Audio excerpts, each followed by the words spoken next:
What's up, old guy? How's it going?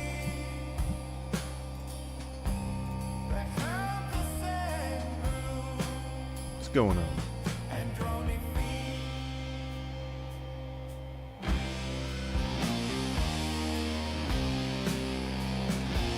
Well, well, well.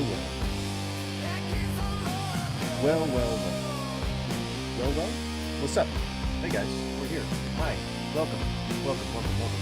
I have on my alien shirt. I have on my NASA cap. We are ready to delve into the world of conspiracies. That is right. That is right. Today, I'd like to say what's up. Just like any other day. What's up? Hi guys. Hey, I'm Goose. Hey, we do videos almost every day. Almost every darn day. We take it down to 0 times during the weekend, but typically we come on Monday through Thursday, and we are here around 9 a.m. Pacific Standard Time. And we're usually talking about either video games, nerdy stuff, or conspiracy shit. Today, we're going to be talking about how the government seems to keep covering up all the stuff coming out about Skinwalker Ranch. That's got to be the reason why we don't yet know what's going on. I thought that the subject was dead. I thought the subject was gone. What's up, Nutter Butter? How's it going? Ash Ketchum, I consider that a compliment. He's the Pokemon master. Alright, Nutter Butter? I take that as a compliment. But guys, we're going to be talking about Skinwalker Ranch today, and the government has been disallowing people from talking about the Skinwalker Ranch. That's why we haven't heard about it a lot, okay? It became revived a little bit ago, a couple of days ago, couple of weeks ago, because some people who actually worked on the ranch itself were coming out and talking about their experiences, and there's no way they're trying to make money from this. I guarantee you, they would absolutely, nobody would do that. You cannot just assume that people would just try to make money off of something that we cannot substantiate. There's no reason for you to ever believe that, okay? So what we're going to do is we're going to take a look at a lecture by the biologist, just a general biologist, no speciality apparently, the biologist who was on site during the filming of the show, Secrets of Skinwalker Ranch. Why is this in the news again? I don't know. I mean, it's not really in the news, I guess. Oh, you enjoy the music, Skippy? Well, that's because it's like this is actually my sort of style of music that I like and listen to off stream. This is, I think, the same, like, you know, probably AI generated stuff that everyone else listens to, but I like the stoner rock stuff. I like the stoner rock. I like the doom metal. I like, I like the stuff that makes it sound like you're tripping through space. It's good shit. So if you enjoy the music too, then please like and share the stream. You know? That I think that sounds like a fair deal. If you like listening to this type of music, do your part. You look like Fantano with hair. GDJ 2002. Who the fuck is Fantano? Brian Fantano? Show us your rarest video game. It's not video games back there, my friend. Those are all VHS. Those are all horror VHS. And action schlocky VHS. Alright? There's some DVDs over here on the wall next to me, but they are not video games. We do not have video games out here. I do not buy physical copies of video games. I'm so sorry. And are you talking about Brian? Oh no, so I'm talking about Brian Boitano. Sorry. I was like, the ice skater? Who's Fantano? You'll have to educate me. I don't know who that is. But I do have rare videotapes, if you'd like to see those. So, let's just kind of get into it. Let's just get into the meat. The meat. Anthony Fantano. Still not quite sure. To which you are referring. Sorry. My apologies. I'm not up on the new thing. Music reviewer, well then. He's among friends. Alright? Because I like talking about music as well. It's actually been quite a while since I've been able to talk to anyone about music. People don't listen to the same shit that I do. It's just it's very infrequent, and like I would love to have like friends who listen to doom metal and like things like Neurosis. If we can get along on Neurosis, then we can get along on pretty much anything else. Show you something you can't find anymore. Okay, I'll take a look. No, I'm not ready to eat it yet.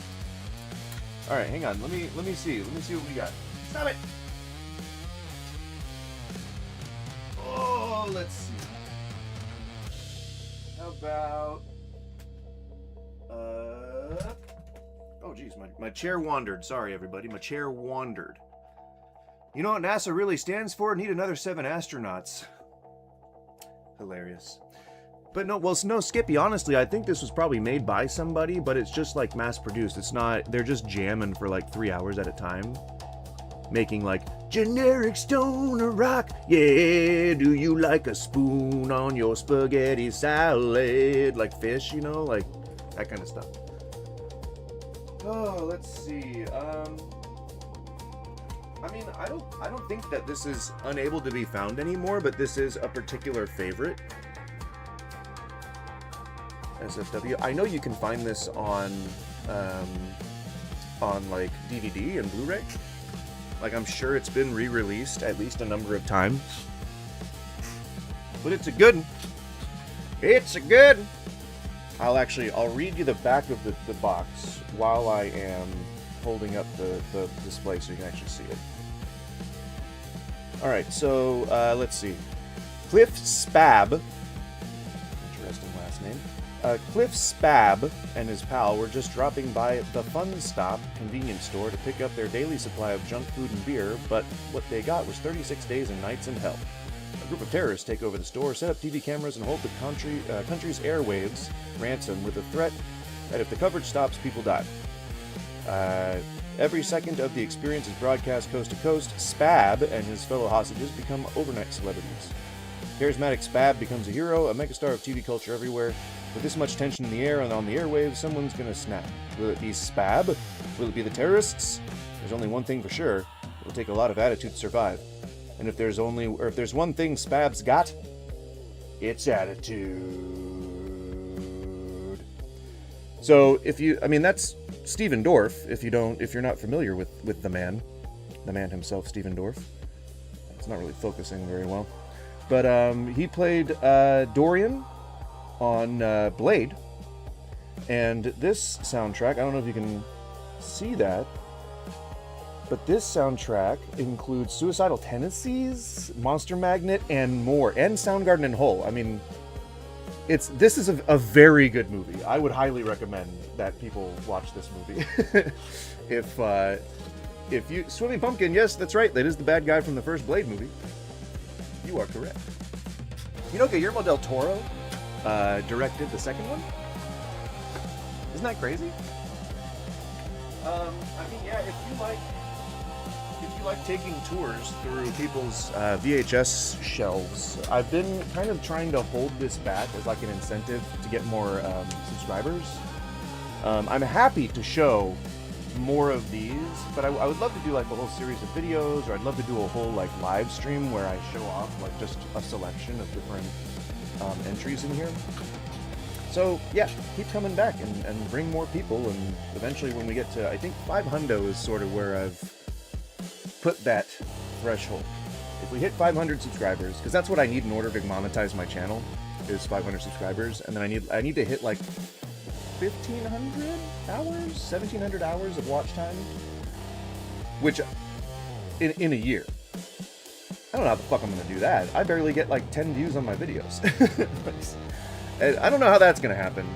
That's a part we'll have to just figure out. But yeah, you know, subscribers is really that's sort of the linchpin of most people when it comes to that kind of stuff. Anything rare and interesting from a true collector is cool. Well, I mean, this is mostly my wife's collection. This is mostly her stuff. She's the one she owns all these. I go very far with my cord here. She's the one that owns all these, like the zombie head. She owns all these things.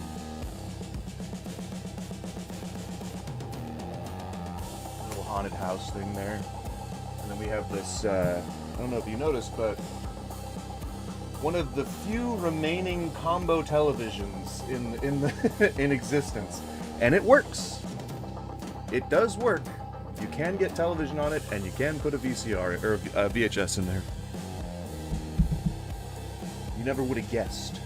You never would have guessed that a combo VCR TV would still be in working order in this day. But it is.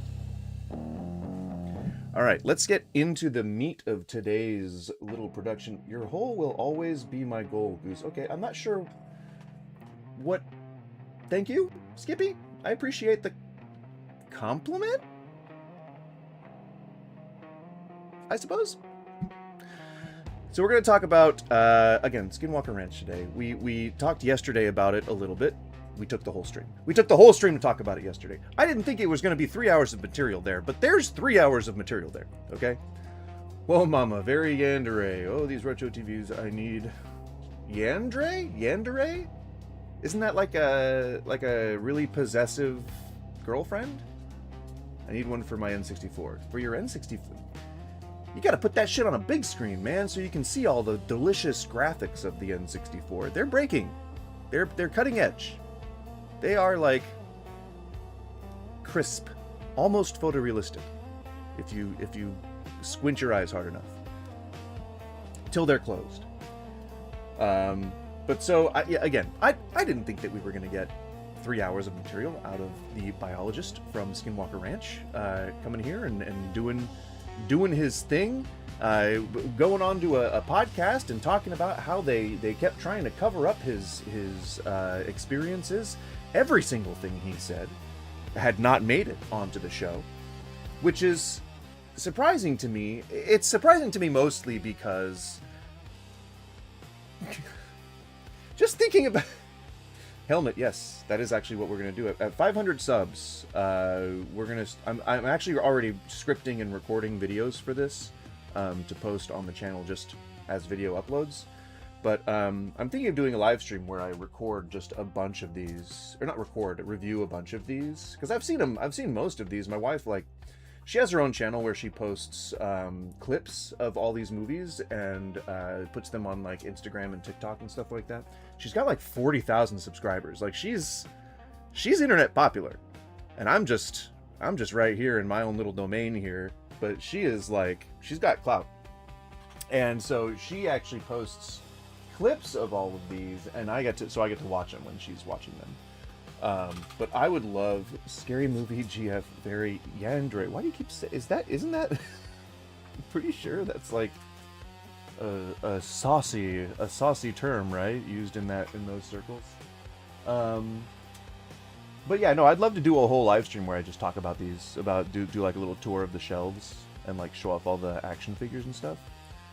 Does she hold you hostage? So cute. No, not typically. That's not our relationship. It's very you went real deep into One Direction, and that's not my dynamic, man. that's not the style, a flavor of marriage that I'm engaged in, you know. All right, well.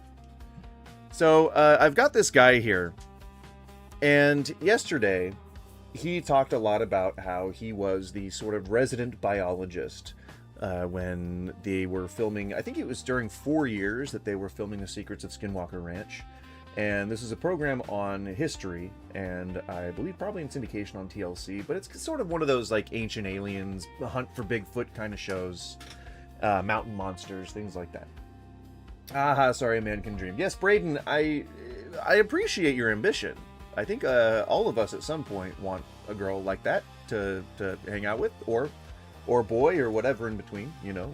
So if that's what you're searching for, then feel free to go for it. I fully encourage you to live your truth. But so he came onto a podcast yesterday, which is called, I'll put it here. Come on, give me the bar. Don't play it. Don't you dare play it. Saucers and Saints. It's a lesser-known podcast, just judging from their subscriber count. They have 10.6K, so I'm not sure if they have other platforms that they're on, but according to this, it doesn't seem like they're a huge channel yet. You know, maybe one day. But, and probably not if they keep using AI. But the point is, we saw this guy, his name is Ben Woodruff, And he was the biologist on the team of scientists that accompanied the film TV crew to film the show Secrets of Skinwalker Ranch. They stayed on the ranch, it broken up between households. It was very much like a Road Rules, real world type situation, if you're familiar with reality TV from the early 2000s. And they kind of just recorded everything that they went through during their stay there. And there was and the reason I put scientists in quotes is because there's a biologist, but there's also a security guard who he's counting among the team, an archaeologist, which is a scientist, though why they need an archaeologist for Skinwalker Ranch, I'm not quite sure. That would be like an anthropologist, who you would want to be able to tell you like where, like the different, or forensic anthropology even.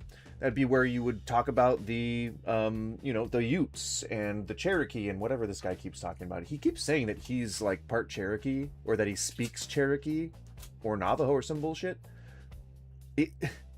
Just listen to him talk. You know what? I'm gonna have no further preamble included for this, other than the fact that we watched this guy yesterday. We heard him talk on a podcast about all the things that he experienced on Skinwalker Ranch that didn't seem to make it onto tape. Though, what I did try to start saying earlier is that it's weird to me that the stuff that he's describing wouldn't have made it onto the actual video itself, but who am I? I'm just some random guy who's wearing a NASA hat, all right? I'm not a specialist. I don't know anything that he was up to or what drugs he was taking. But let's hear him out. Let's see what he's got to say. Weird stuff happens in this man-made lake. Hang on, sorry, this is 4 minutes into it. Sorry. Hello everybody, Ben Woodruff here. This video is going to be quite different than most videos. In this video, I am going to be sharing a lecture I gave at the Hutchings Museum in Lehi, Utah in January of 2026. I've been the biology consultant for Skinwalker Ranch for the past 6 or 7 years, and there's a lot of stuff that I'm not allowed to talk about. But I asked permission of the ranch owner. Now, I don't know if any of you were aware, but there's no reason to have an NDA for Skinwalker Ranch. Any discoveries are not necessarily proprietary. You're just observing something that's happening on a spit of land that, sure, maybe on someone's property, but like there's no reason, there's no good reason, there's no security reason, there's no reason like to not panic the public. There's no reason because we want to monetize this. There's no reason to hold any of this footage or hold anyone under an NDA when it comes to sharing things that they experience, because he does it anyway. He does it anyway. So there's really no reason for them to hold this stuff back, but let's just keep listening. Brandon Fugel, to talk about several of the really amazing things that have happened on the ranch, things that are not in the public knowledge, and so I want to get the information out. So I first did most of this content, new stuff, in September of 2025 at the Never heard about it. New stuff, but they wouldn't let me record that. So we redid it at the museum with permission to release this information out to the public. So what you're gonna notice, I'm gonna put this right there, right off the bat, that you're gonna notice that this guy says he can't talk about a lot of stuff. He also says that a lot of the stuff that we did record and that we did talk about just didn't make it onto the tape. On a TV show about Skinwalker Ranch, where the goal was to find evidence of supernatural phenomena. But you know what? Again, I'm just some guy. Far be it for me to tell you how to run your TV show. But I feel like people want to see the thing they went there to see. On TV. Again, call me crazy. So my hope is that you will share this video and get people talking about the subject. I would love to hear your theories, what you agree with, what you disagree with. I'm just sharing what I've observed, conducting biological surveys and experiments on. Right, that's a way to alleviate oneself of any type of responsibility for the things they're about to say, is by saying, "Well, I'm just asking questions. I'm just putting it out there." You don't have to take me seriously. Do your own research.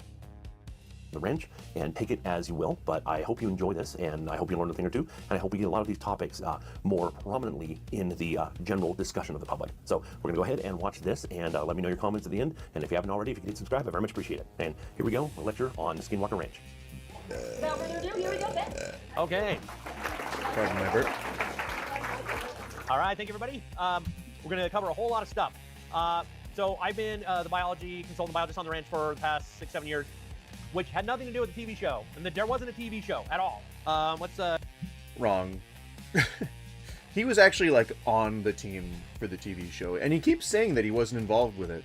Like, he keeps saying that he was there after the TV show was there, or I think it was after the TV show was there. But it's either after Bigelow was there and then before the TV show, or after the TV show and just whatever. But no, he's lying. He's definitely involved. He's talking about the production itself, like how they were filming different things and like how they found something while they were filming. So like he was there during the production at the very least. He was very much involved. I think the reason why he keeps saying biology consultant is perhaps because he wasn't applying science. But I don't want to I don't want to suggest anything, you know.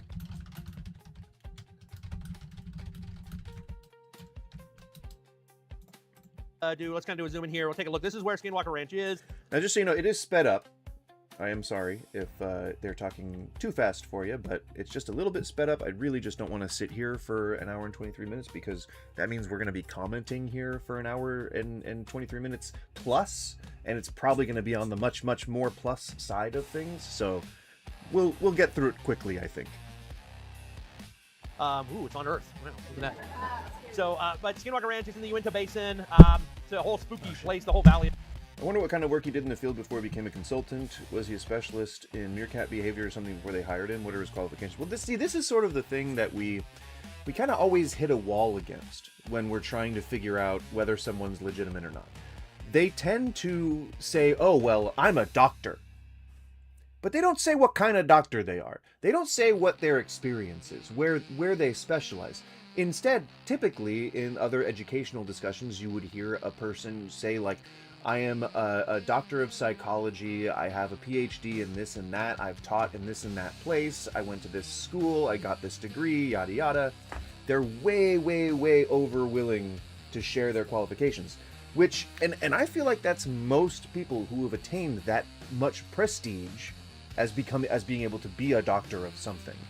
And biologists,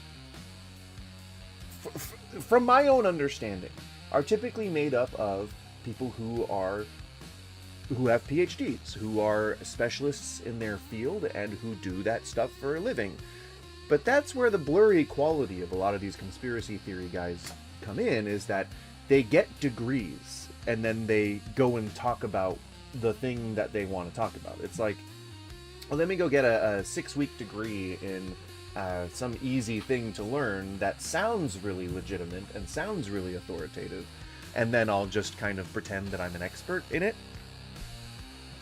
Y'all just jealous this guy discovered sentient property before you. You're right. You're right. The ranch does have a consciousness. It has a consciousness. It wants things. And it's the one that's reshaping reality around it. You're right. How does the government keep hiding this? But I'm gonna give you, if you have no idea what Skinwalker Ranch is, I'm gonna start off with kind of a brief history of the ranch itself, and then we're gonna share some of my biological observations that I've done on the ranch. You watch the TV show, it seems like most of the time we're just launching rockets. But there's a lot of stuff that's happening all the time there. And so if you look at this image, you see there's kind of a ridge.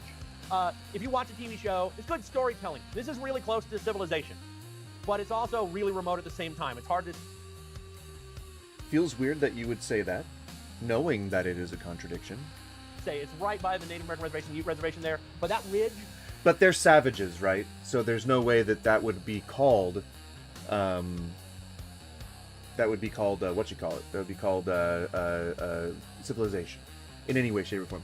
He very much indirectly, suggests that Native Americans do not have technology, like that they're just still living in tents and teepees. Because I guess maybe that's what he wants for himself. He thinks he's like the last of the Mohicans or something. Hiding, that's my cousin. What? Hiding what? And then all the way down to that river there is basically where the ranch is. Okay, so so the first thing, it's a 512-acre ranch. And why is it called Skinwalker Ranch? Well, because the path of the Skinwalker goes through it. What is that? You see that red line going up and down? That is the quote-unquote path of the Skinwalker, as the tribes have told us. It also happens to follow a fence line where tons of crazy stuff constantly happens, where the cattle die, where the magpies build weird nests, where all kinds of crazy stuff. We'll get into in a second. Where birds build quote-unquote weird nests. I am a little confused as to why that somehow means that is supernatural phenomenon. You said how the governments keep hiding some. Lola answered, "Oh yeah, I mean they just keep hiding. They just keep hiding the information that we're all looking for about Skinwalker Ranch. We want to know about the phenomena that's been going on there, and they just keep hiding it. That's why we haven't heard anything about it in like 10 years, and then all of a sudden we start hearing more stuff about it again. If the government finally has gotten a little bit complacent, I think, you know, they're starting to let information slip through the cracks, and now it's finally making its way out into the public. We're finally learning the truth about Skinwalker Ranch." The big red line around the top, that is basically kind of the rough boundaries of the reservation up above. And the oval is roughly the ranch. It's shaped differently than that, but that's roughly the ranch. So this path of the Skinwalker goes through there. Why is it? I don't want to get into the politics of it, but needless to say, the Utes and the Navajo, or the Diné, back in the day, had some bad blood between them. I'm not going to get into all the how and the why, but it resulted in the... Right, because history erasure starts with glossing over the genocide that we perpetrated against the Native Americans, but you don't necessarily need to be talking about anything about the inter-reservational politics, of course, just like you said. Navajo cursing the land of the Utes, and with the curse of the Skinwalker, and cursing up from the south through the path of the Skinwalker. And what Walker Ranch? You've never heard of Skinwalker Ranch, main event? What the hell? What have you been doing with your life? Insane. Everyone knows about Skinwalker Ranch. Come on, man. Walker up to where... But so he just said that the Utes cursed the land with the curse of the Skinwalker, which is interesting that a biologist would be so willing to say something so fucking crazy. But I'm willing to hear him again. I still, now, in order to offer a fair criticism to the thing that he's saying, we don't know that curses exist. We don't know that you can curse anything. We don't know that anything can come as the result of a curse. We don't know that land can bend reality. So all of these things you're piling onto something that you cannot substantiate. So what on earth? No, bet you I can get whatever at Skinwalker Ranch on D Block by 5 p.m. today. Yeah, you're thinking about the wrong thing, main event. That's not what the Skinwalker Ranch is really supposed to mean. I think you've got the concept. In fact, you see that weird lake? It's mostly frozen, but that's Bottle Hollow. It's a man-made lake. UFOs come out of that thing. I know it sounds stupid. I'm just reporting. Weird stuff happens. I know it sounds stupid, but I'm just reporting. You're a biologist. You're claiming to be a biologist. You are doing a lecture right now that is supposed to be informative, and you just fucking said that UFOs come out of a man-made lake? But don't worry. What do I know? I'm just the guy that's talking to you here in an educational capacity. But don't take my word for it, students. Why are you there then? Happens in this man-made lake that the path of the Skinwalker goes through. So, well, what is a Skinwalker? Well, you always see this. You always see this kind of...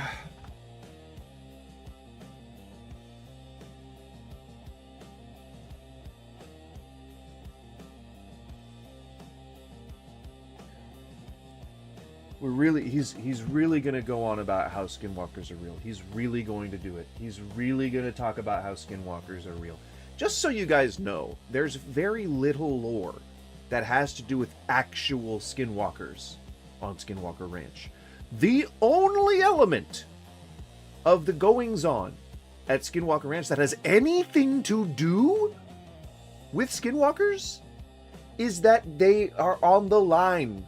That's that line that he was, the imaginary line where the curse is on the path of the Skinwalker. That's the only lore that has anything to do with skinwalkers. The first family that was there, god damn, I wish I could find my book. It's somewhere.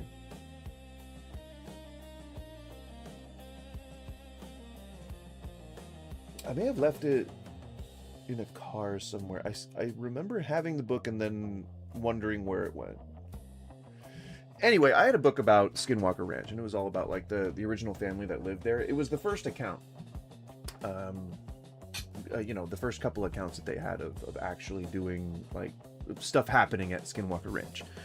But it was very the main things that had happened was the guy, the dad of the family, had a couple of his dogs go missing, and he heard them yelping at night in the darkness, and he saw what he thought was like an orb or something. Like it wasn't anything special. Then another time, like they were taking care of their dogs or cows, and a giant wolf came into the camp and tried to take one of the cows through a railing and couldn't make it. And so like he kept trying to pull basically was trying to pull the cow's head off essentially. And the son came out with a shotgun and plugged one straight in its shoulder, and it kind of scampered off, but like it didn't seem hurt or whatever. That was what they thought was weird about it. Not that there was a wolf there, not that it was trying to get their cow, but that it just seemed to kind of shrug off a bullet. Which big wolves in that territory would potentially be able to shrug off a shotgun if it was like filled with bird shot, or if it was filled with like, I don't know, if it wasn't like, if it's just not the right circumstances under which you're going to kill a wolf when you shoot it in the flank, then sure, it might hobble off, and you may be so scared by the incident that it's like terrifying, it's traumatic, and so it seems more menacing at the time than it actually is. In retrospect, you might create a bigger wolf, you might create a more ferocious wolf to compensate for how scared you fucking were. Like that's really it, man. Like there's no evidence that people can turn into fucking animals. It's just we've had these accounts, we've had this folklore, we've had all of these things that have existed for thousands and thousands of years, and there's just nothing to substantiate it. And as the timeline goes on, there's going to be less and less to substantiate it, because there's going to be more and more time without any actual proof coming about, and the sightings are going to die down as people start forgetting about these things. They're just going to go off into legend. So he says that he's a scientist. He's claiming that he is a scientist. My animality, hilarious. Friendship. Image, and Skinwalker is a nebulous term nowadays. It wasn't. A biologist. Now, by the way, if you don't have a written history, written scripture, written law, then your personal interpretation is always valid as a person of that people. So if you talk to anybody from any of these tribes, you might hear a different story. But roughly... Right. And he preambled that, or he preempted that by saying that, oh, everyone's going to have a different story because you've got different, like, aspects of the culture around it. No, but that's actually why it's not true. That's more evidence as to why it's not fucking true. You do not have to just play this game to get money. You can tell the truth. You can just be a biologist. I know that teaching sucks sometimes, but like, if you want to communicate this information that you've learned about places, the science is so much cooler than making up this fucking weird ass story with a goddamn hyena on it. Like, that's not a wolf, that's a hyena. I don't get the appeal of, like, just blatantly lying, because he knows this shit isn't true. Like, there's no bone in his body that truly believes that fucking skinwalkers exist. Speaking, a skinwalker is usually like a dark medicine man who, in order to connect with that dark magic, does something terrible that usually involves killing a family member. And then, as such, they're imbued with powers from beyond to do things like take on the skin of an animal. Well, see, that's the thing, main event. That's you're hitting at the crux of the issue, is that it's kind of cool. It's cool to both, think about this thing in real life, but it's also cool if a guy knows about it. If he knows so much about this thing that we can't prove that sounds kind of cool, then he can make it sound as cool as he wants, and he can then sell it to anybody he wants because it's appealing. Whoa, it's a dark shaman who can, like, turn into a wolf, but he's gotta, like, do all this dark shit. He's gotta do these, like, fucking cultural taboos and, like, eat a liver and shit. Like, that's pretty cool. I hope they make a movie out of something like that. You see what I mean? Like, it's appealing. When we come that out, I'll be a shapeshifter. You don't talk about skinwalkers. If you go to these tribes, both Ute or Navajo, you don't talk about it. It's bad juju, bad medicine to talk about. So nowadays, it's... And do you see how he's still kind of associating them with savagery? How they don't have like an advanced, like they don't have a culture, like they don't have a civilization, like they're not using fucking cell phones and like on the internet and shit. He's saying that it's bad juju, it's bad medicine. There's no fucking like sense of cultural memes, like oh yeah, people. My grandpa used to fucking talk about skinwalkers, man. Like that shit's like so old school. Like I've talked to people who have lived on reservations about all this skinwalker shit, and it's just as crazy to them as it is to us, because it's like what the fuck, like you're talking about Wendigo, you're talking about like some Yeti species, you're talking about like it's just a metaphor. It's a metaphor for overindulgence, it's a metaphor for consumption, it's a metaphor for like not going into the woods at night. It's just like supposed to be the same exact folklore that we came up on before we were a civilization, like how we learned how the sun came up. It wasn't like some fucking god that was eating the moon. It was just a natural fucking phenomenon. The spinning of the earth is what created that. Eventually we got to the point where we were no longer telling folkloric stories about how these things happen. We just kind of knew. Or we just kind of accepted the fake shit. But skinwalkers did not become socially accepted as the reason for overconsumption or social taboos or anything like that. You know, like that. But he has an audience for this because he presents himself as a legitimate authority on these things. That's why he gets people to sign up. And then these people are either already on the train of the Skinwalker or are too stupid to understand that he's fleecing them. And I don't think that he's entirely purposefully fleecing them. I think he believes some of this stuff, but you've got to cover the gaps somehow.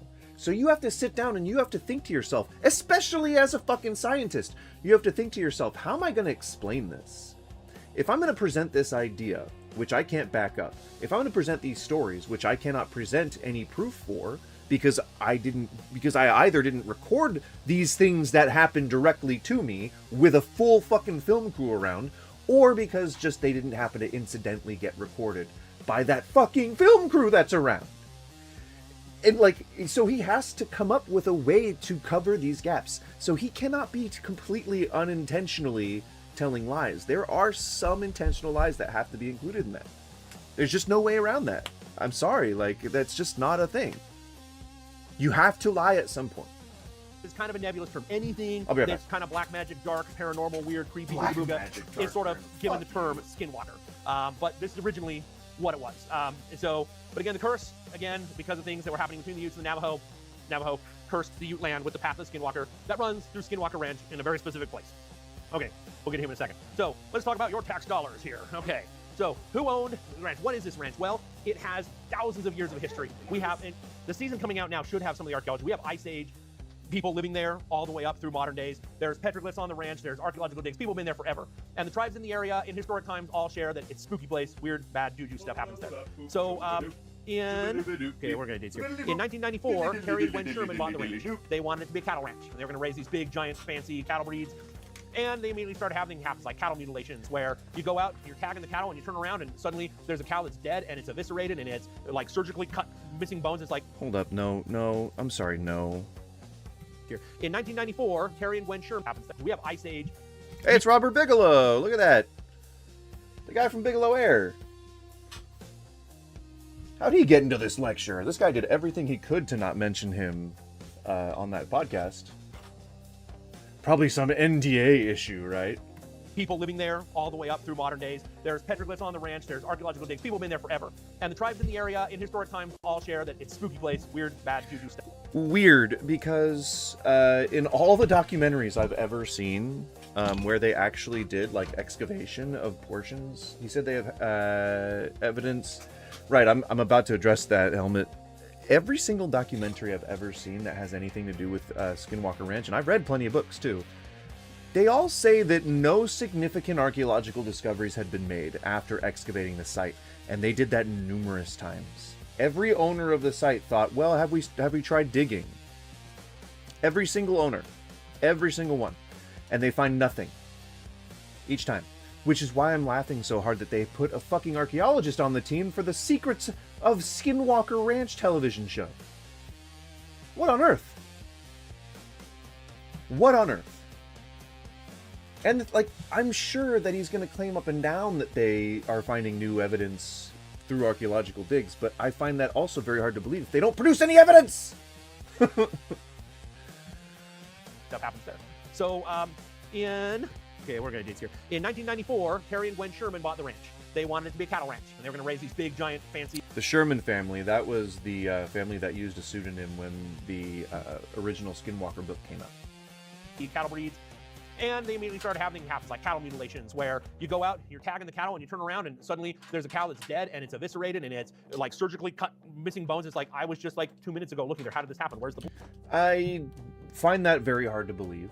Typically, with cattle mutilation, I mean, there's usually something going on in the area that has to do with, like, a sick person who is just going around and doing these things. Some predation is very clean and surgical. So it's just, it's a big stretch to say that aliens...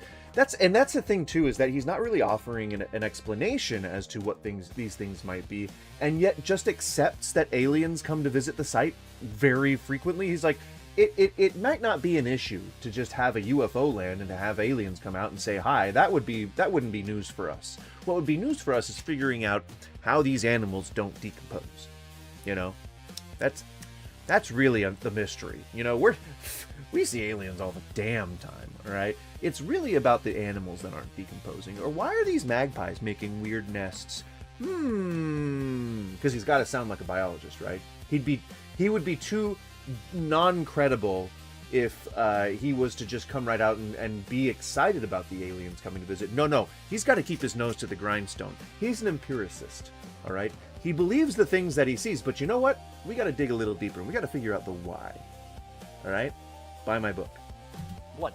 Crazy, creepy things. The Shermans went half an hour into town, came back, all the cattle were gone. They looked everywhere on the ranch, and then they went and looked inside one of these big old semi-trucks, and all the cattle were like stacked up in there, alive, like catatonic.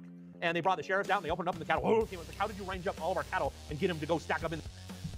That is another one of the stories that, again, that they cannot substantiate, but he's getting this from the book. Now, I don't know if any of you have ever read the original Skinwalker Ranch book, but it was written by, I think, George Knapp. Either George Knapp or Redfern, and it was wildly exaggerated, or Bender even, if it was like long enough ago. But it is so horrendously over exaggerated, the stories that they told, that they didn't want to have anything to do with the book afterwards.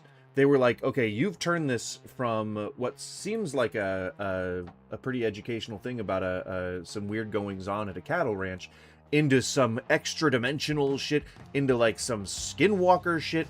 They didn't even coin the term Skinwalker Ranch. It was, I think, either whoever wrote the book, George Knapp, Albert Bender, whoever the fuck, one of those guys, they are the ones who coined the term Skinwalker Ranch. And it was only because they had heard that the ranch fell along the path of the Skinwalker. That's the only reason. There was no Skinwalker lore attached to the ranch itself. The only reason they called it Skinwalker Ranch is because it lies on the path of the Skinwalker. And they just added this over the years. This has just been something that they made up. And they just shoved in there, shoehorned it in to get more fucking eyes on it. In there. So they did find their cows on their trailer according to the story they told, but they didn't explain it as something supernatural. They explained it as like pranks that people were playing on them. That they had kids. Does nobody have kids? In these equations, I know they're all divorced dads, but you're divorced, so you had to have been married at some point. All right? I feel like this being your new social outlet does not take away all the experience you had with your own family. So you know that kids are assholes. You know that kids will shoot BBs at innocent animals sometimes. You know that kids... When was the... what was the ranch called before the Skinwalker name was assigned? It was called the Sherman Ranch. That's all it was called. It was called the Sherman Family Ranch. I think they even they had a name for it that was something like Pleasance. Like it was Pleasant Valley or Pleasant Fields or Pleasant Ranch or some shit. Like it was just the Sherman Ranch. Fuck, man. Like the cool thing is the discovery of things. So like if there isn't anything to discover here, then why not just take the studies elsewhere to find where there is some shit going on? You know, and if the government has repeatedly said like, okay, we're not going to invest any money in this, which is why Skippy, I think it was the one who mentioned that yesterday. I do not believe that the CIA ever owned it. Though again, I guess it wouldn't surprise me. I mean, they like to just collect shit. That's why like. That's why it wouldn't surprise me. They just like to collect shit, you know, through forfeiture, but I don't... Owning the Skinwalker Ranch just seems like too much what conspiracists would expect them to do. To try and, like, I don't know, hobble people's studies or something? I don't know. I don't know the point of it, but... It made news. If you remember back in the 90s, it was making it in the news. Something was happening at Skinwalker Ranch. And it was freaking them out so much that... So they technically owned it from 94 to 96. In 96, it was purchased by this guy, Robert Bigelow. Robert Bigelow is a real estate tycoon, and he runs Bigelow Aerospace, which is top-notch air and space equipment and cutting-edge airplanes and spacecraft. And all he's true. Like, well... All true. And the cool thing about the history is just how many times the property changed hands and for what reasons. That's a cool aspect of it. Well, him and his wife had a UFO encounter, and they're like, well, we want to know what's going on with this ranch, so let's buy it, and let's see what we can do about this. So, well, no, their whole thing was that, yes, they had a big UFO encounter and wanted to conduct studies, but they were invested in a lot of different properties. Like they wanted to figure out like what the Tunguska event was. They wanted to figure out what whether or not coronal mass ejections can affect the magnetosphere, which they I think they do. They definitely do. But like they're basically just trying to figure out shit about the world, about the universe, because they had a weird experience with what they thought was like an alien UFO. It's a cool story. The story about Robert Bigelow buying the Skinwalker Ranch is like super cool. Before he got really into like trying to get these government contracts, and they're all like MAGA pieces of shit now because they're just trying to appeal to Trump for money. But and they probably always have been, but just afraid to talk about it before. But he was like really, really passionate about trying to figure out whether or not aliens were real and if they had visited Earth and walk among us and that kind of stuff. So Bigelow was a bit of a pioneer in his own right in buying the Skinwalker Ranch, because very few people before him had done that, like had actually invested large amounts of money into trying to find out whether or not aliens were real. And people in authority positions generally weren't talking about UFOs because it made you sound crazy. Just like, Project Blue Book was that large disinformation campaign that was launched against UFOs out in the wake of the Roswell incident and the Battle of LA, I believe. So that they could control whether or not the public panics. And I don't know. I think the only other authority figure that's really ever talked about anything like that has been like Carter, when he was talking about the like being visited by aliens. And I think that was it. But he also talked about Molman and how there was a hollow earth and stuff. So I don't know, man. Like, remember Valiant Thor with Truman? Like, there's definitely been some like high level stories about supernatural encounters from people high up, but just never really been funded. They've never really been like really wanting to dump money into this type of research. But Bigelow, he wanted to do it, and so I'm all for that. Again, even if we come up with nothing, I'd much rather we have good faith studies going on, where we can study and then not be angling for a government contract, or study and not being angling for speaking gigs or anything like that, where we can just do the studies. And then if we conclude that nothing exists, we move on and we try to find something else that's like been thus far unexplained. So, here's the stats, and here's something you should know if you're a taxpayer. So, George Knapp testified to Congress last year about... Drop the hard mole. They prefer dwarves. Little people.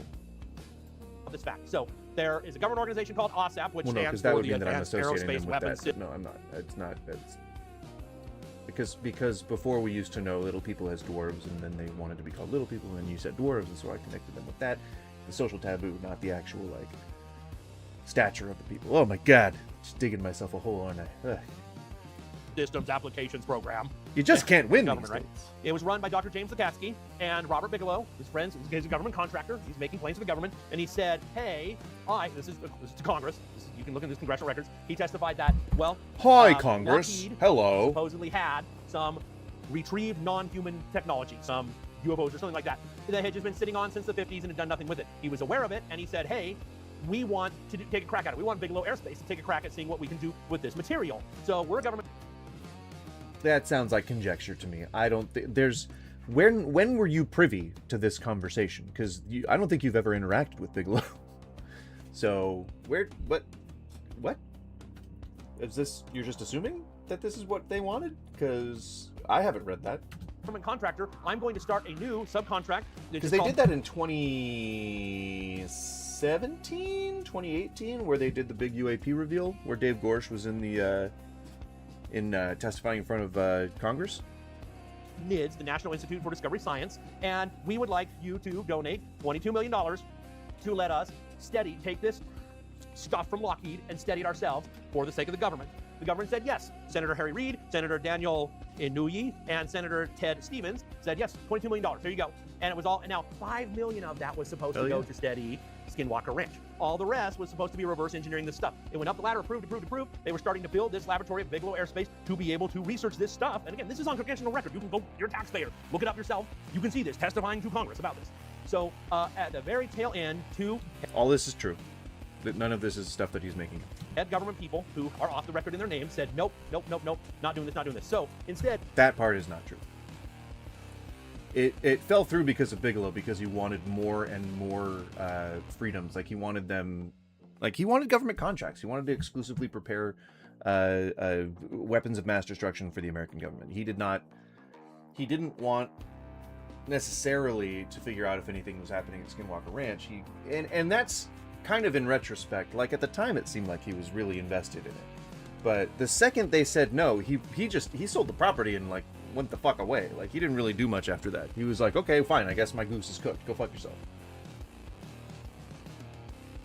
All of that money went to studying Skinwalker Ranch. So throughout the 90s, from 1996 to 2016... Well, he's indirectly accusing him of misappropriating the funds, which is insanely hilarious. I guess that's not really a matter of record anymore, so it doesn't matter if he's saying, like, accusing him of things, but that's a crime. That's a crime. Being allotted funds and then using them for something that other than what they're allotted for, that's oftentimes a crime, especially if the government's doing it for you. That would be a crime. If you are just visiting this stream for the first time, welcome. Hi, I'm Goose. What's up? I just turned off my face cam, and that is for the reason that I smoketh of the cannabis. If you would like to also smoketh of the cannabis, then please feel free to sync with me, but don't also feel obligated. Just you know. So the face cam's off. We're going to turn it on when we are done, but I am still here, and I am going to let the video play. Also, welcome. Also, please subscribe, because I'm trying to hit 500 subscribers. That would be really awesome of you. And share the stream, please. You know, share it on your social medias, share it on your whatevers, and help it get seen. I would really appreciate it. That would be super awesome. People often don't do that stuff. You know, they don't engage with it, and that is really sad. Oftentimes for me, because I'm really trying to grow this community, and I'm really trying to get this stuff in front of more and new eyes. So I just humbly ask that if you could help me get it out there, then I would much appreciate it. Thank you so much. And I will let the video play.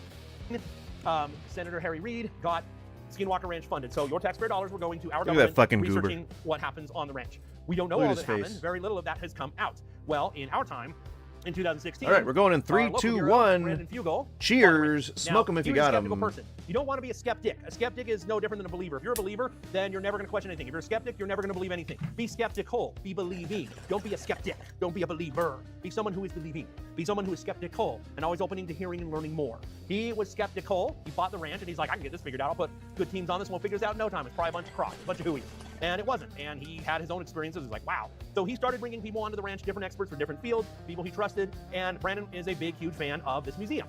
And so he started inviting me out because I've worked in all kinds of different fields that overlap in strange ways. And he's like, well, let's have Ben start looking at stuff. And then I found so much stuff that they're finally like, we're going to put him on the show. So, but I've been doing this for years. Now this man lives on the ranch. This is Eric Bard. Forget the show. The show is entertaining and to get some of the information out. It's a good show. But this man lives on the ranch all the time, even away from his family. And he puts so many hours in researching this ranch, and he just helps people. And you can get online and be part of the insiders. Taking him away from his family? So his family doesn't like him. And so now he spends all his time here. Is that what you're saying? So all the stuff he was saying here, this is juicy, juicy shit. Hang on. A skeptic is no different than a believer. If you're a believer, then you're, well, in our time, in 2016, Dick. A skeptic is no different than Brandon Fugel has come out. Well, here we go. Sorry, I'm trying to get it to the right place. In 2016, our local hero, Brandon Fugel, bought the ranch. Now, he was a skeptical person. You don't want to be a skeptic. A skeptic is no different than a believer. If you're a believer, then you're never going to question anything. If you're a skeptic, you're never going to believe anything. Be skeptical. Be believing. Don't be a skeptic. Don't be a believer. So all of this is nonsense. Being skeptical means that you're a skeptic. What he means is you don't want to close your mind off to the possibility that you may discover something new that you've never seen before. And I mean, heck, I'm here for it. But what you're talking about is really deceptive. What he's doing is he's saying that you need to be willing to believe the unbelievable in order to understand my lecture. And he's using kind of like a weird go around. Like he's saying, he's redefining the word skeptic. Skeptic just, it means that you're not just ready to believe whatever's presented to you just because someone says you should believe it. You don't just take things on faith. You need to ask why. You need to figure out why what the motives of the person who's presenting this idea to you are, what they're going to get out of it, and what you're going to get out of it. Like you need to be able to assess, whatever the veracity of his claims are. You need to be able to do that. And so that's what skeptics are. Like there's no difference between the word skeptic and skeptical. And I think he's just trying to make this into sort of a platitude, or at least not sound like he's redefining the word skeptic. But believers, again, there's no difference between the word believer and believing. Like that's just not, you're trying to redefine words. And the reason to do that is because he wants to assign his own meaning to the words to the word skeptical, rather than what he's presenting the word skeptic to mean, which is someone who's completely inflexible about their beliefs.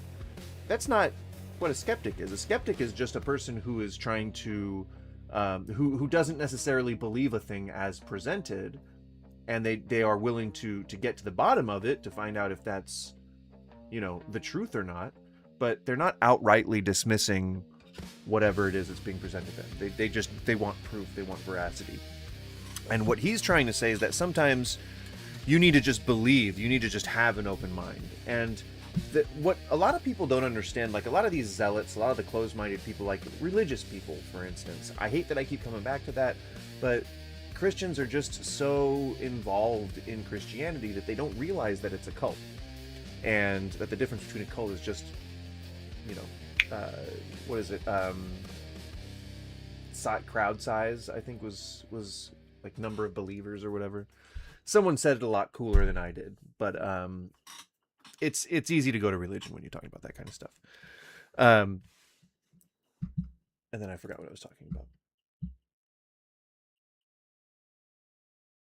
Sometimes I just ramble on, and then I get the train of thought like all muddled up, but I'll probably remember it as soon as I start playing this again. Be someone who is believing. Be someone who is skeptic. Oh yeah, believing in believers. Oh, fuck you. He's just trying to assign his own meaning to the words. He's just trying to break up those words like believing and believer as skeptic and skeptical. He's trying to break those up so that he can then redefine them and present them as his own variations on what those words mean in difference to what they mean in the dictionary or whatever. Like, that's... Shut up. Like, no. Believing doesn't somehow mean that you are unable to believe the thing that's being presented to you, because belief is when you believe it. You just believe it. Believing is just the going form of belief. It's just the verb before, or not the verb. It's just the well, I mean the verb, yeah, but it's just like it's going. You're in the action. You go from you go from believe to believing. Like, that's just... The form of the word is different. It's the same word. It means the same thing. Don't redefine words, because it just makes you sound stupid. Skeptical and always opening to hearing and learning more. He was skeptical. He bought the ranch and he's like, I can get this figured out. I'll put good teams on this and we'll figure this out in no time. It's probably a bunch of crock. People who are skeptics are open to learning and hearing more. You just don't believe something as it's presented outwardly to you. That's all it is. And it wasn't. And he had his own experiences. He's like, wow. So he started... No substantiation of that, and it wasn't. It wasn't just a normal ranch. So far, we have nothing but your stories to go on. I have seen... Check my watch. I have seen hours of this man's content, and I have not ever once seen any convincing video or photographic proof of any supernatural phenomenon, and that's all he talks about. We have never even gotten into the biology of any of this shit. His whole fucking lecture is called The Biology of Skinwalker Ranch, and we are 10 minutes 58 seconds into it, and he hasn't talked once about biology. I don't feel like it's going to happen for a while, a good while, but we'll see. Bringing people onto the ranch, different experts for different fields, people he trusted, and Brandon is a big, huge fan of this museum. And so he started inviting me out because I've worked in all kinds of different fields that overlap in strange ways, and he's like, well, let's have Ben start looking at stuff. Oh. He just casually mentions that he's a multidisciplined guy. You want to bet that biologist is probably the lowest on that totem pole? I don't know. I don't know. The music stopped. Yes, I'm still watching. Yes, I'm still watching. Watching. If you're just joining, welcome. Please feel free to suggest a genre of music if you want to hear something different. I'm just feeling the stoner rock at the moment, but I'm open. I don't know if you noticed, if you're a regular here, but I cut my hair today. I cut it. It's definitely not even, but it's cut. It's shorter. That was the goal. And gosh darn it, that's a good goal to have sometimes. I'm an alchemist as WoW, or in WoW. Does that count as a qualification IRL? Well, I guess. I'm not sure.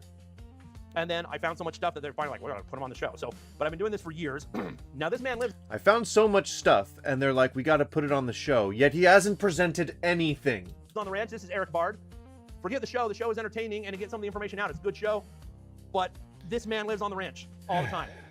Even away from his family, and he puts so many hours in researching this ranch. Good and sir. He's just helping people, and you can get online and be part of the insiders, which sounds like a gimmick, but he can't read all the cameras all the time. So there's people now you can get online and help see things on the camera and report it and say, look, here's what we saw, here we see. So that's a little background. Oh, that's, went too far there. Woo. So that's a little background about the ranch itself. It's a weird place, and the interesting thing about it is that all the areas of science do not correlate. The biological things do not correlate with really UFOs. There are people who claim that they saw portals. Even in the 90s, our government, one of the reports says they saw a portal thing open up and this animal come through it. That's the dumbest sounding thing I've ever heard. That sounds ridiculous. It's government reporters. They're just reporting what they're filming. Yeah, you know, it really pumps up the legitimacy of the thing that you're saying when you start making fun of it while you're talking about it. Interesting, right? I've heard a large percentage of supernatural believers are Republicans. Is that true or just some funny thing? Well, it takes the ability to bridge facts with faith And oftentimes that means that a lot of people who are into supernatural stuff tend to be religious or grow up within religious families, or tend to just have that mentality where they want to discover something that has been thus far undiscovered. And that often overlaps with also being on the right side of the aisle. Conservatives, you know, they crave power, but are also quick to capitulate to power. And that is sort of it's like a power fantasy sort of thing. So there's a lot of overlap with religion and conspiracy theories and stuff. That's why I like flat earthers overlap with Christians, and why a lot of Christians overlap with MAGA people. It's, you know, they all share a bunch of the same personality traits and qualities and value systems, etc., etc. And see all these weird things that happen on the ranch, paranormal type stuff, ghost type stuff, cattle mutilations, animals from the past, a lot of Ice Age animals, and a lot of things that will be described similar to something like a velociraptor. That sounds ridiculous, okay?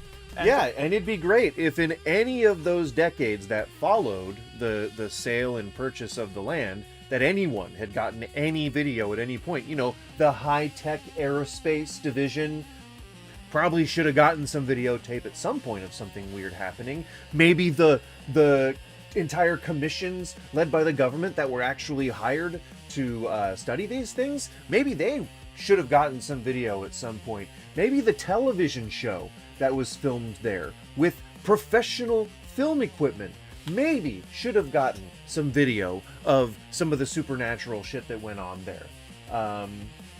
At any point. At any point. Yeah, Skippy, I think everyone wanted that at some point. So I'm like, well, you're going to invite me out? I want to experience this stuff firsthand. I want to know for me. I want to use my own equipment, and I want to do my own tests, and I want to know what's what. So my first day, I go to the ranch. Because everyone else didn't get any evidence. Nobody recorded anything. Nobody audio recorded anything. Nobody took photographs or anything like that. So he had to be the one to do that. You know, he's like, I gotta bring all my own equipment because we don't have any established evidence of anything that happened there. Nobody seems to have gotten any video of it. Strange. In the era of technology, the year of our Lord, 2016, I think, was when he said he started doing it. There somehow just wasn't enough presence of mind or technology. We were all so scared.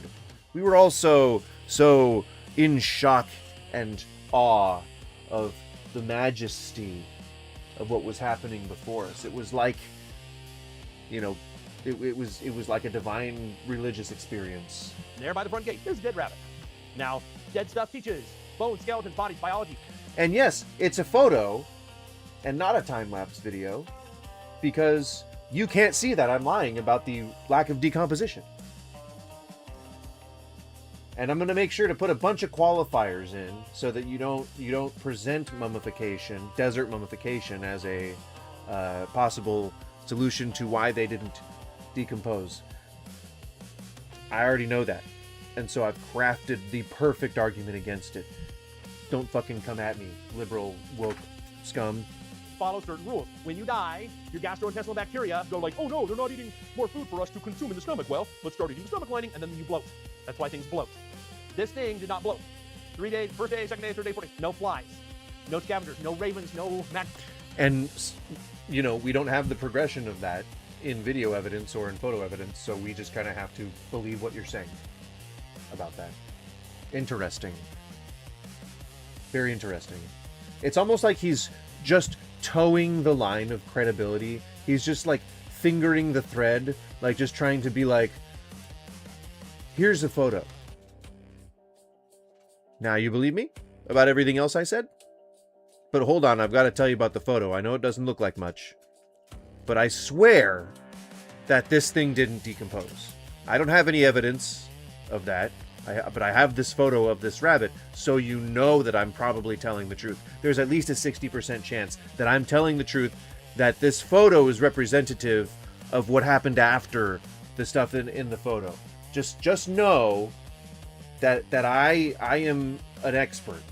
Now, I've been doing many different disciplines over the years, but I was hired on as a biologist, okay? So That means I was the biologist at the time. No vultures, no eagles, no coyotes, no foxes, no raccoons, nothing touched it. I picked it up, wiggle, wiggle, wiggle, saw. It was like a fresh dead rabbit. No rigor mortis, the tendons. He's got some kind of obsession with wiggling dead animals, picking up and wiggling dead animals. So I mean, think about it this way: a person comes onto this property where there aren't a bunch of animals that have just been like dead and like they're not decomposing or whatever, and they for some reason there's just all of them all the time, and then they're gone for some reason the next day. What's your thoughts on Appalachian mountain lore? You gotta share some specifics with me. I'm not too up to date on it. I don't know what one you're referring to, but there's quite a lot of it, isn't there? Folklore kind of came from that, or American folklore kind of came from that region, or the Pennsylvania region, I guess.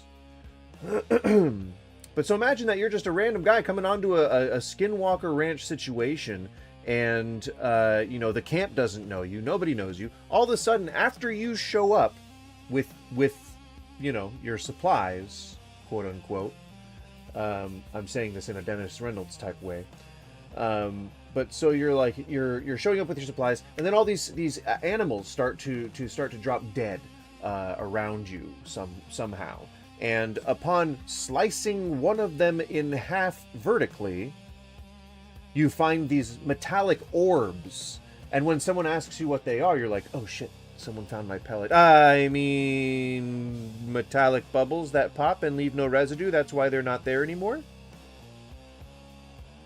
After I took a photo of what looks like a pellet or a BB inside the neck of this dead animal, which they probably were like, hey, can you perform a necropsy to see what killed this animal? We're trying to figure this out because it's Skinwalker Ranch and shit.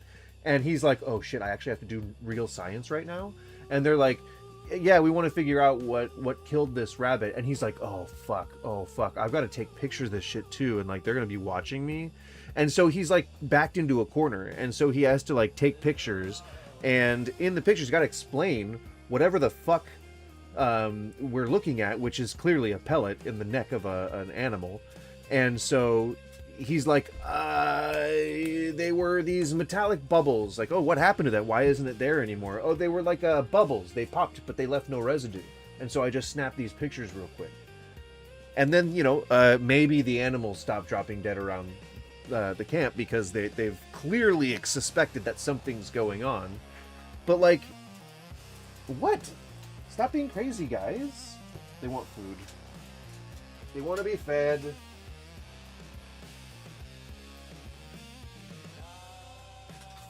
But you know what I mean? Like, it's very clear that that this guy is just like going on this decades-long lecture tour to try and cover up for his own fucking psychotic nature. He's like some sociopath that's been just murdering innocent animals, and then like every time someone sees it, he has this like compulsion to like pick it up and wiggle it and go like, see, it's not even stiff. Isn't that fucking weird? I bet you. You know, 9 times out of 10, they turn out to be sociopaths. Don't check me out on those numbers. It's never anything. It never dried. It never stank. The fire ants never started eating it. Nothing would touch it. And so finally, I snapped a picture. This is back in the day where I'm like, oh, I'm on the ranch. Oh, can I snap a picture? Oh. I was still timid back then. Now it's like, take a million pictures or photos and videos. But I didn't know back then. So there's the only picture I have. They on the hired day, you. It was done. There were no tracks anymore. They hired you to study the supernatural phenomenon going on at Skinwalker Ranch. They hired you for that purpose. So yes, they would let you be taking fucking pictures. What's the use of an NDA? I would love for somebody to just tell me what the use of an NDA would be. When this thing is decades old, it's been both debunked and rebunked dozens and dozens of times. People keep wanting to know about it. People keep wanting to learn more about it. Why would anyone put anyone under an NDA unless they're just trying to drum up publicity? Which is stupid, because any person who has any scruples, who isn't trying to get a piece of the fucking pie, would fucking tattle on them or leak the information somehow. In my opinion, there are animals like grizzly bears and pumas who are far more scary to encounter in the wild than some big hairy monkey that people talk about. Even the drug cults are terrific. Even the drug cults are terrific. I think I know what you're talking about. Yeah, there's scarier shit out in the woods than cryptids. I get it. I mean, I wish that supernatural stuff was real. I wish I could cast spells and become a fucking wizard. Like, that would be cool. You know, I wish that the Loch Ness Monster was real. I wish that Skinwalkers were real. It would make the world more interesting. There would be a lot more death and destruction in the world, but gosh darn it, there would be like some cool shit going on. There's some like secret societies of vampires and ghosts and whatnot. You know, it'd be cool. But it just there's fucking mountain lions. Like, have you never seen a mountain lion? Even just at the zoo, have you seen a mountain lion? Do you see how big their claws are? And those things just swipe at you. Or get you in, like, the throat or something, and you're gone. Like, there's just nothing you can do. And you probably will not hear them coming. They're ambush predators. That shit scares me way more. Walking in Soma in San Francisco in the early 90s scares me. Walking in the Mission District in the early 90s in San Francisco, or in the late 90s in San Francisco, walking around at night there scares me. People get fucking kidnapped. Like, there's so much shit out there that's scary in the world than any of this stuff that's happening. Anywhere, and it was just gone. Just random, okay? Eric Bard, and then I showed you who lives on the ranch. I will be right back. I'm going to feed my dogs. I've watched most of this already, so I don't need to necessarily... What the fuck is that thing? That looks like a thing ate it. Another bug ate it. I'm going to feed my dogs. I'm going to leave this to play. So please feel free to ask any questions if you need to in the chat, but I will be away from the keyboard for just a moment. BRB? He wanted to steady. One of his thoughts, he thought, I wonder if there's maybe like psychedelic mushrooms or some sort of mind-altering presence on there. And I thought it would be a possibility too. That's why I documented cordyceps on the ranch. Cordyceps are mushrooms. They're spore that gets into the brain of life forms, insects. And it takes over their brain. That's where you get like the Walking Dead idea, right? And then they climb up to a high place and they latch on. There's even an X-Files episode after that old. And you latch on and then and then it either explodes out your brain or out your butt, and all those spores go out from that high point. So if it happens to an ant, then the ants will take it away from the colony because it doesn't want to infect the colony. I started finding this with grasshoppers and cicadas. So there are cordyceps. That's worth noting, but I don't think they're impacting our human minds. But that was worth noting. There are cordyceps on the ranch. Okay, here's a happy dead skunk. So my first week on the ranch, I found a dead skunk. Now, he looks pretty lifelike. He almost looks like a taxidermy fellow there. Little face sticking out there. And so I took some pictures of it. Came back a month later, he was still there. Came back a year later, he was still there. 2 years later, he's still there. He never, ever decomposed at all. I poked him. I didn't pick him up. It was a skunk. He smelled like a skunk. I did, but I poked him, and he was always squishy. He never rotted. He never bloated. And microbes inside or outside never broke him down. Skunks, you guys know the story. You know the story. Yeah, skunks, the collagens in the fur, when they die, there is a different chemical reaction that happens, and the hairs come apart. They just, within a day or two, come apart from the skin. Didn't happen. The dermal tissue just held onto it for 3 years. It just looked like this. And so we're like, Eric and I one day were like, well, let's do, we're not for the show, but let's just document this. So we sat down with our phones and filmed it, and we're like, oh, and turned it over, and it's still the same. Went over to it the next day, after 3 years. The next day, it was gone, and the tuft of fur, this is the tuft of fur, was wedged up in that homestead right there, those ruins there. There was another tuft on the ground, and in its place where the skunk had been was this. Now, this is a perfectly decomposed foot, not from a skunk. This is a smaller rodent, probably like a prairie dog or a Uinta ground squirrel, something that's a pot gut, something that size. But the ranch, so here's the rule we found out. If you are small deer, coyote size, or maybe like a small deer or smaller, the laws of decomposition, which is called taphonomy, don't apply at all. If you are bigger than that, the rules do apply. You will decompose, but other stuff happens that you'll see in a minute. So this is weird. And to me, and I hated it before when people told me about the ranch, oh, the ranch wants this, or the ranch doesn't like that. I'm like, what do you see? It's a geographical area. It doesn't have wishes. It doesn't have intentions. The ranch doesn't like that you're here. It's the dumbest thing I've ever heard. The problem is, once you're on the ranch and once you see these phenomena happening, there's no vocabulary to describe it. So what you find is that the religious people start using scientific terms. The scientists start using religious terms because they're both lacking a vocabulary to discuss these things. And that's what happened. So all I can say is, if you go onto the ranch and if you have bravado, if you're like, this is a bunch of crap, it's dumb, I can disprove this, you will get attacked. People literally get attacked. They'll have, like Thomas Winterton, his brain, he almost died. Like, lots of people almost died. Lots of people have been radiated. Lots of bad things have happened to people. Lots of people had heart problems. Not me. I had cardiac arrest and died, but not on the ranch. So I got heart issues, and it never bothered me because I've come on the ranch kind of like, well, let's learn. What do you want to teach me? People who come, Eric's the same way. Eric's never been attacked. He comes on and just, what do you want to teach me? I take this And again, I could be wrong. If I'm wrong, fine. But this was as if it was saying, oh, you and Eric are going to document that I can't decompose something. I'll show you. Blam, perfectly decomposed leg the next day, even though it wasn't from the skunk. So kind of interesting. Okay, birds. Okay, so big animals, one set of rules. Little animals, another set of rules. Birds, kooky duke off the chart. This is an oriole. I don't have photos of this. You can see this if you watch the show. This is a diagram. So this bird is an oriole. They brought me an oriole body. It looked normal. When I opened up the legs, this is what it was like. The blue is tissue and bone. The black are empty spaces. It was just like, there's bone, gap, bone, gap, bone, gap. The tendons still ran the whole length, but there were gaps in the bone. This is number 1, impossible. Number 2, no. Oh my fucking God, he's talking about his drawing or virus again. could cause it. And number 4, if a living animal had this, it wouldn't be able to function. 3, no black. Oh, birds, kooky duke off the chart. This is an oriole. I don't have photos of this. You can watch the show. This is a diagram. So another thing that a sociopath would do would be like cut open a bird's leg and then like saw off these little like chunks and then present it like it's science and be like, hey guys, look at what I found in this bird's leg. There's no way this could have happened. There's no way. Now look how wiggly it is. Yeah. Look at the metallic bubbles I took pictures of. Fucking weirdo. So this bird is. Why do you draw him this way? Why is the biologist so bad at drawing something's legs? I would think that he studies, you know, some amount of physiology enough to know that, like, I don't know, like there's things are supposed to look like legs. An oriole. They brought me an oriole body. It looked normal. When I opened up the legs, this is what it was like. The blue is tissue and bone. The black are empty spaces. It was just like, there's bone, gap, bone, gap, bone, gap. The tendons still ran the whole length, but there were gaps in the bone. This is number 1, impossible. Number 2, no injury could cause it. Number 3, no bacteria or virus could cause it. And number 4, if a living animal had this, it wouldn't be able to function. It wouldn't be able to stand. So I couldn't even see this until I cut open the legs and saw inside. That is on the TV show. What isn't on the TV show? Well, that is. We're gonna talk about that. Starling. They brought me a starling, and okay, I'll stick with this picture. The starling was squishy.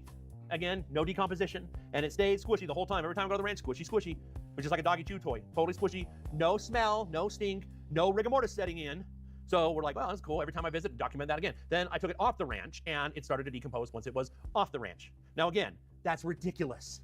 Think about it, like actually think. Now that may not make for good TV, but that defies all I want to be rooted in reality. What are the laws that we are playing with? What are the laws of reality? The ranch disobeys whatever those rules are. So apparently, the rules we think we know are not the actual rules. Because apparently, when you go to a man-made geographic region and then you leave, suddenly decomposition starts. So the skull started to rot and smell, and these bubbles started to appear that kind of looked like the La Brea tar pits in miniature. They were kind of black, viscous, kind of shiny, and they would bubble up. And I'm like, what is that? I take tweezers, put on my rubber gloves, go to pull it out, and it would pop. But when it popped, it left no residue. This happened 5, 6, 7 times, and finally I'm like, nobody's gonna believe me. I better get some photos. So these are some photos. I got one more zoomed in. Again, it's not the best photo, but I don't know what these are.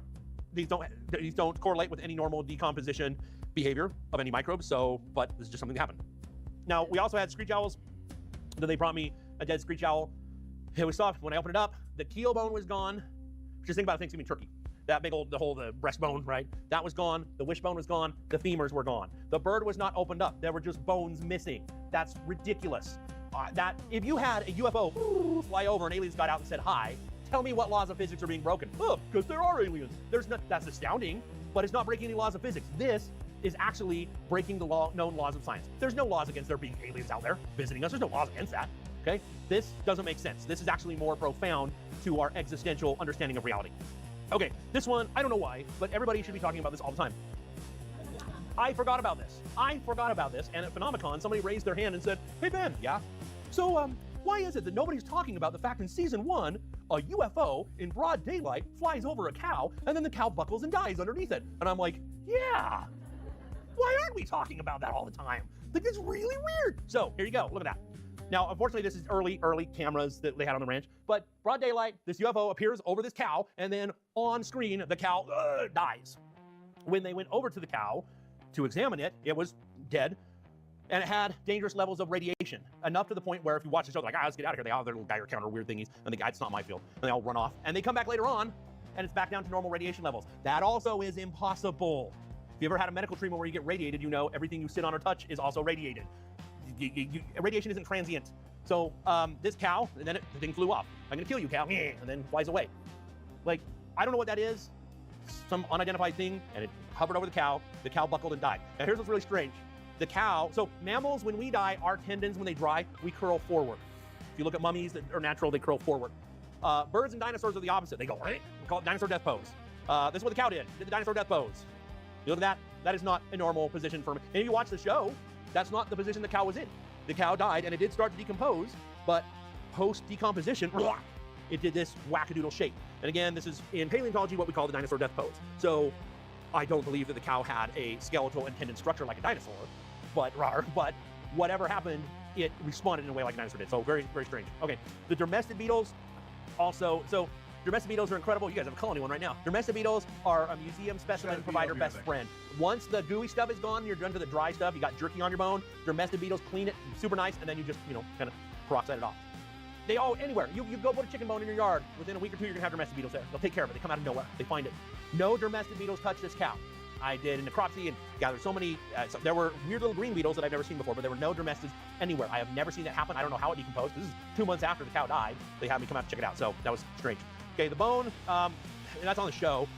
So one of the rib bones, I noticed, had a bite mark through it. Now, if you're not familiar with predatory animals, that's not exciting to you. You're like, okay, you bite. No, you don't go around biting bones. Teeth are delicate. You don't bite through bones. Now, the animals that do, there are some animals, like we know hyenas don't eat bones. A lot of animals will try to break a bone off to get marrow and to get some calcium. They use their back teeth. So if you look on, here's a cougar, you got these front pointy teeth, you got these back teeth that are sharp, but they're for crunching. If you are going to break off a bone, then you are going to snap and break and eat it like a little pretzel or something. There are bites like that on the bottom of this bone. Okay, something did bite, chomping things off. But the bite through it has a conchoidal fracture, which means it goes in this way and it has a cone coming out the other way. Like if you shoot a BB gun through a glass, right? Conchoidal fracture. That means Flash. This bite happened with tremendous force. Oh yeah, Flash. You don't know the half of it. This dude, he's a biologist. I don't know. Why would you disbelieve? Why would you not believe this guy? He's a biologist. Come on. They don't get more credible than that. All right, they don't get more credible than people who talk about biology. All right. Don't freaking get it twisted.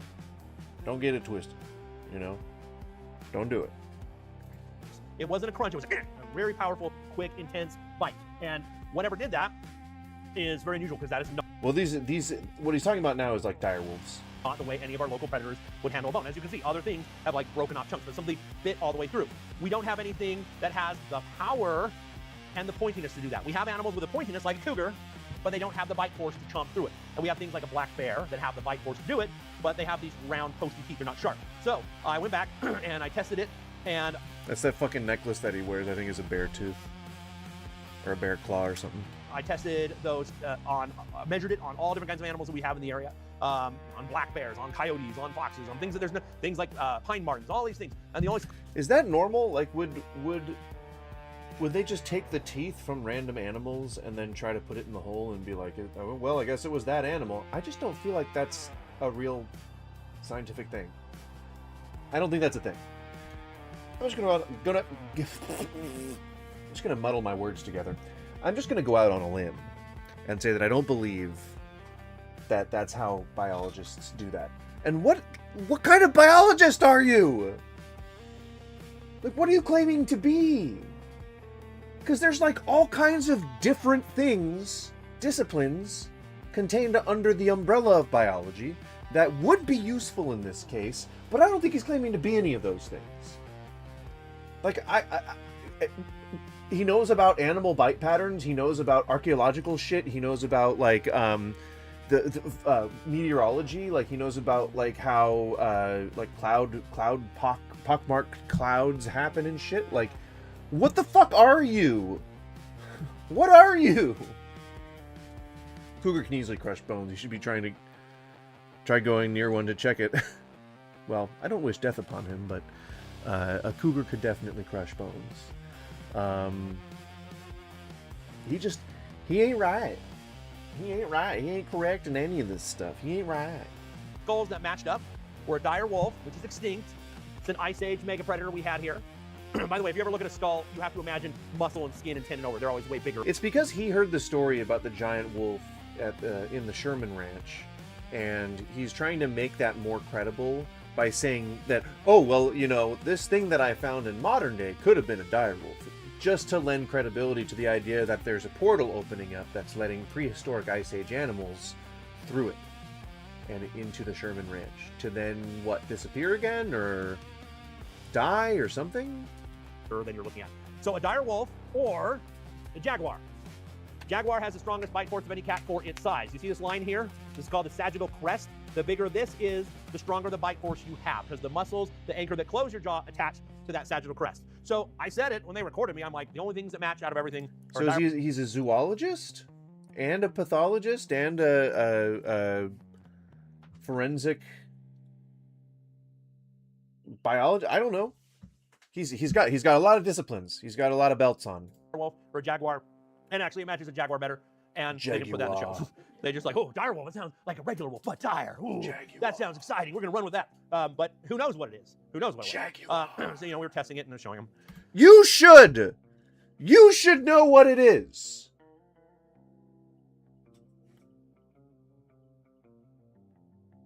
You should know what it is, good sir.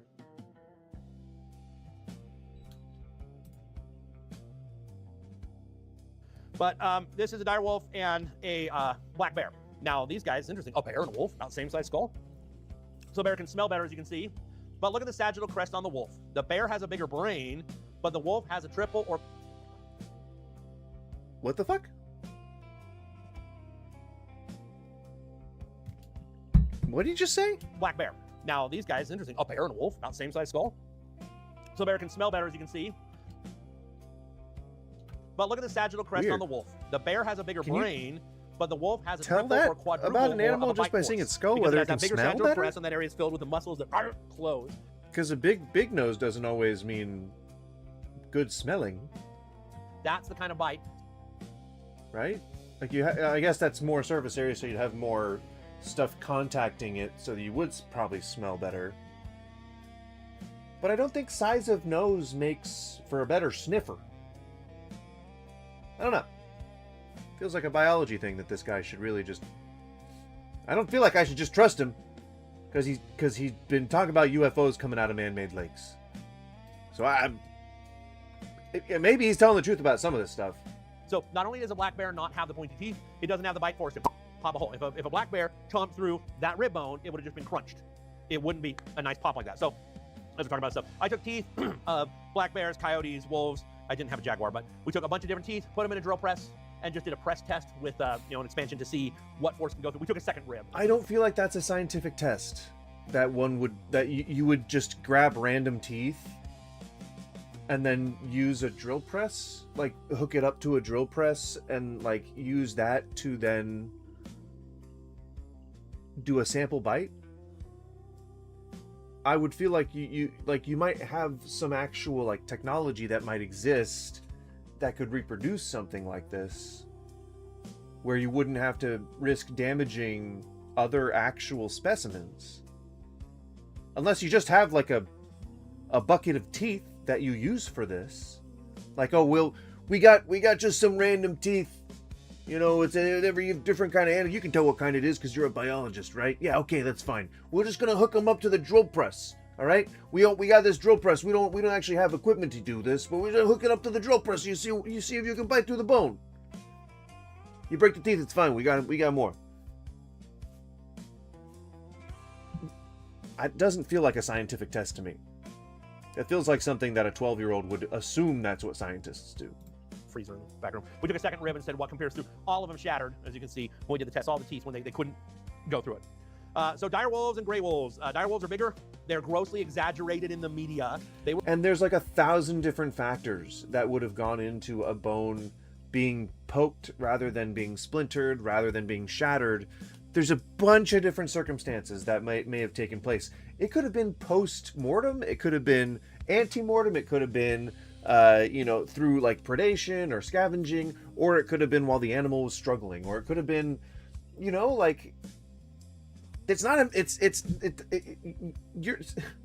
stop speculating on things that are so ambiguous. We're bigger than a gray wolf, but not that much bigger. They're bigger. So dire wolves and gray wolves were both here during the Ice Age. Dire wolves are extinct. Grey Wolves are still here, but they're famous because of media and like Game of Thrones, which I haven't even seen. But everybody's like, oh, dire wolves, man. People like that. Okay, but jaguars, what about them? Nobody talks about them. Oh, they're from the tropics, right? No, they're not. For over 1 million years, they lived from Canada to Argentina, and over the past 10,000 years, they've had a huge range reduction. We used to have you have to first substantiate. Shut up. You have to first substantiate that there is a portal opening up. Then you must substantiate that it's actually sending things through. Then you must substantiate that the things that are coming through are fucking prehistoric Ice Age animals. You must substantiate these things before you go on and talk about the things that came out of the goddamn portal in any capacity. Jaguar. These are two species, cousins, that lived There's no evidence that a jaguar exists anywhere near jaguars in bed. Okay. the fucking Skinwalker Ranch. If you come in there with a good attitude, I know it sounds so dumb. You guys, I don't have the vocabulary. I'm just sharing you. I'm being casual about it because I don't have the words to do it justice. The ranch behaves. I know a ranch can't have an attitude. Because he can't substantiate any of the shit that he's saying. He's like, yeah, and this is all just fun speculation. We're all just having a good time, right? I know you paid money to be here, and I'm actually speaking in an authoritative capacity that I'm supposed to know something about this shit, and that I'm presenting it as goddamn truth. But you know what? We're just having fun. I'm just a biologist. What me worry? Oh, pay me money, buy my book. Please like me, my family doesn't. Acts as if it does, okay? And it acts as if you come in with bravado, you get attacked. If you come in with a curious mind and you just want to learn, then it will give you stuff, and it will give you renditions of what you want to see, and it will... And now the land is conscious. The land is conscious, it has a consciousness, and it's going to treat you differently depending on what's going through your brain when you walk on it. And he knows this. As a scientist, he knows this. I don't know why you'd question him. He knows this. All right, he does this for a living. Okay, guys, I don't want to hear anyone cyberbullying this guy. All right, don't you dare fucking cyberbully this guy. He's a goddamn American hero. He's saying the truth when nobody else will. All right, never a straight answer. Okay, those words. I spilled water all over myself. Those words mean something. All right. I don't want to fucking hear it. You dirty sons of bitches. Don't you dare bully this man. Don't you fucking dare do it. Will give you what you're looking for, sometimes in very uncanny ways, and this is one of the weirdest ones for me. Motherfucker, he has a Trump encyclopedia. It's all just branded, probably. Up to the ranch, and when the producer came out, we go walking across, and we both look down. There's a dead quail. See, he keeps saying that he was there way after the TV show or way before it. I can't remember which one he claims. But then he's saying that the producer came up to him, and one of his stories starts with, "Well, we were filming this really intense, walking down the river. I wanted to go do studies, I wanted to go do science, and they wanted to do this filming segment." You keep saying that you weren't even there. What is it? Which is it? What is the truth? My guess is the truth is whatever makes him sound more legitimate. But what is the truth supposed to be? To you, to your eye, what's the timeline of events here? You both were and were not there for the filming. Okay.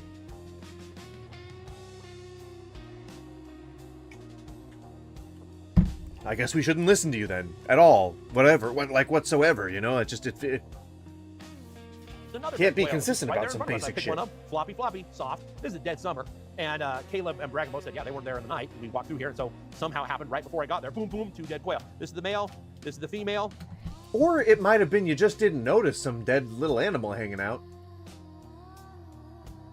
until somebody points it out to you, who seems oddly fascinated with all the dead animal bodies around. And then going up and picking them up and taking pictures of them? And jiggling them? Nah, couldn't possibly be hiding something. Of course not. Right by each other, and I want you to notice, look at the face. I should have done a picture zoomed in. The upper beak is bashed in, The lower beak is not. That is impossible. The upper beak overlaps the lower beak. And so for it to back...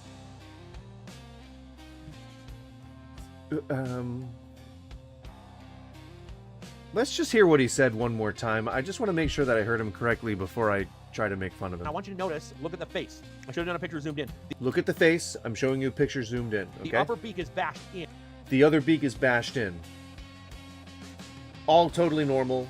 I'm on board so far. The lower beak is not. The lower beak is not. Still locked in. Everything he's saying sounds exactly right to me. That is impossible. Well, hold on. Are you telling me that it's impossible to bash in a bird's beak?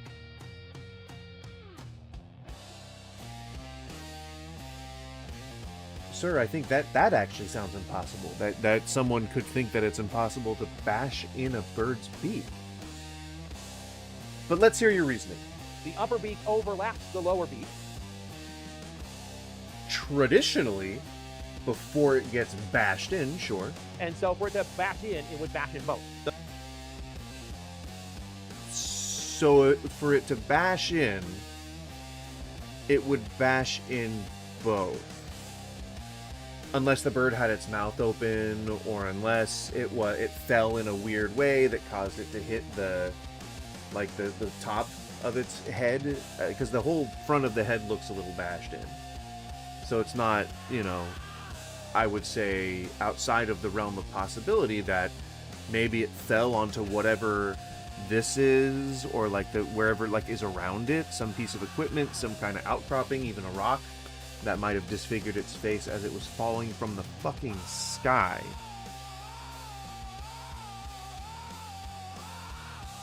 This music is capturing my soul right now. It's so good.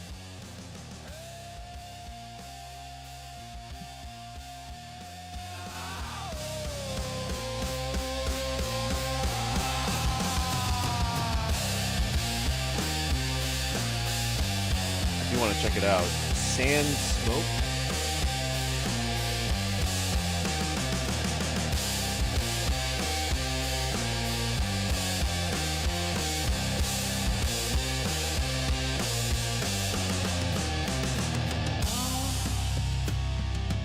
I don't think these are royalty free. But it's just really good.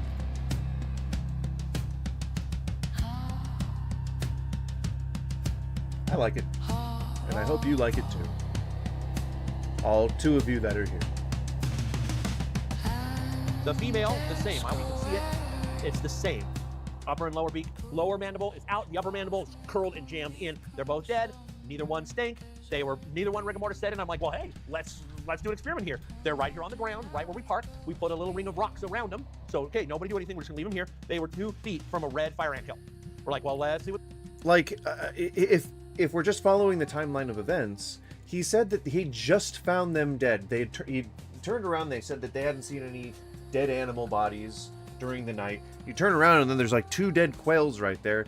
Of course, they're not going to be covered in red fire ants.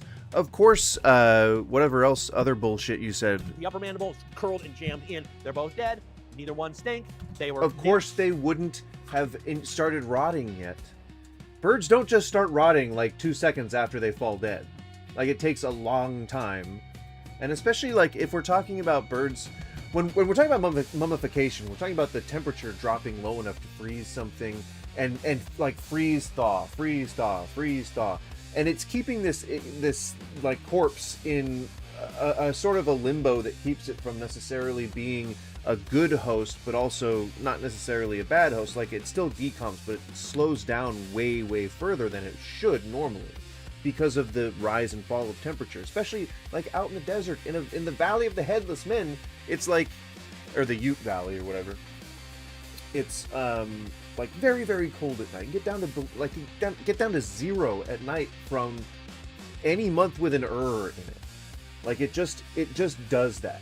So it's not outside the realm of possibility to think that these things are freezing and defrosting after he's done his little midnight drinking binge pellet gun spree on them, But he's presenting it like they're supposed to be rotting the second they hit the ground. And that's just not possible. That's just not a thing that happens. There one rigor mortis set, and I'm like, well, hey, let's do an experiment here. They're right here on the ground, right where we park. We put a little ring of rocks around them. So, okay, nobody do anything. We're just gonna leave them here. They were 2 feet from a red fire ant kill. We're like, well, let's see what the fire ants do. 3 days of fire ants, nothing touched it. No predators, no scavengers. They didn't stink. Rigor mortis never stayed in. They stayed floppy. They stayed pliable. The ants wouldn't touch it. Finally, when I went to pick them up before I was going to leave, I did watch one ant come over, crawl up on it, and it went over to the eye, and it kind of like tasted near the eye, and it like, and it ran away. And they left it alone the rest of the day. I packed them up, and they're in the freezer at the ranch right now. I haven't done any necropsies on them yet, but it's crazy. Like, it's kind of like the ranch, like, you want dead stuff? Here you go. Here's some dead stuff.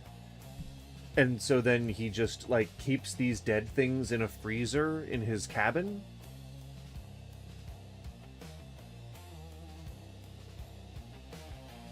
I think this guy just kind of wanted to get away with being basically a grown-ass teenager on this camp. He got bored, he got drunk, he started shooting pellet guns at things, and when they started asking questions, he had to make up some bullshit story, and like they were like, oh wow, yeah, sounds like Phenomenon. And then he's like, yeah, okay, it actually does, sure, okay, yeah, fuck yeah, let's run with it. Yes, this really happened. While he keeps the animals in his freezer. Stuff, little man. Over the ranch, this is they're for later. The clouds are weird, and they usually are. If you get off the ranch, the road that runs south, north-south, that's just a little east of the ranch. You go down that road and then turn towards the ranch. You'll see it's almost like a bubble. This might just be strictly geology. It might just be that the geology and the geography compresses air right over the ranch, but you'll see it like, and it forms this weird stuff. Or it could be something really trippy and paranormal. I don't know. I'm just showing you what the clouds do over the ranch. And we were talking about that either, because it's not as exciting shooting rocks in the sky. Okay. So I decided, let's do an animal here and let's do some biosensors. So I train birds and prey. So he tries to excuse himself from any kind of scrutiny. He's like, I don't know about it. I'm not a meteorologist, but it's pretty weird. It's pretty weird. Is it supernatural? Is it supernatural? Could be. I don't know. I'm just a biologist. So this is my great horned owl Shadow. I brought her on the ranch, and I also brought this Pepper, Barnell. I brought them out and I said, let's be really careful about this.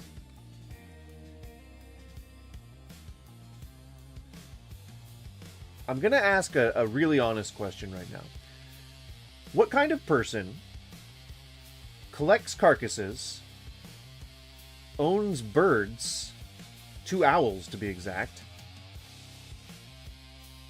claims to be a biologist when he hasn't said anything about biology in 34 minutes in a biology lecture titled The Biology of Skinwalker Ranch? So what kind of, and then wears like a weird bone amulet and dresses like he thinks he's the LL Bean version of Indiana Jones.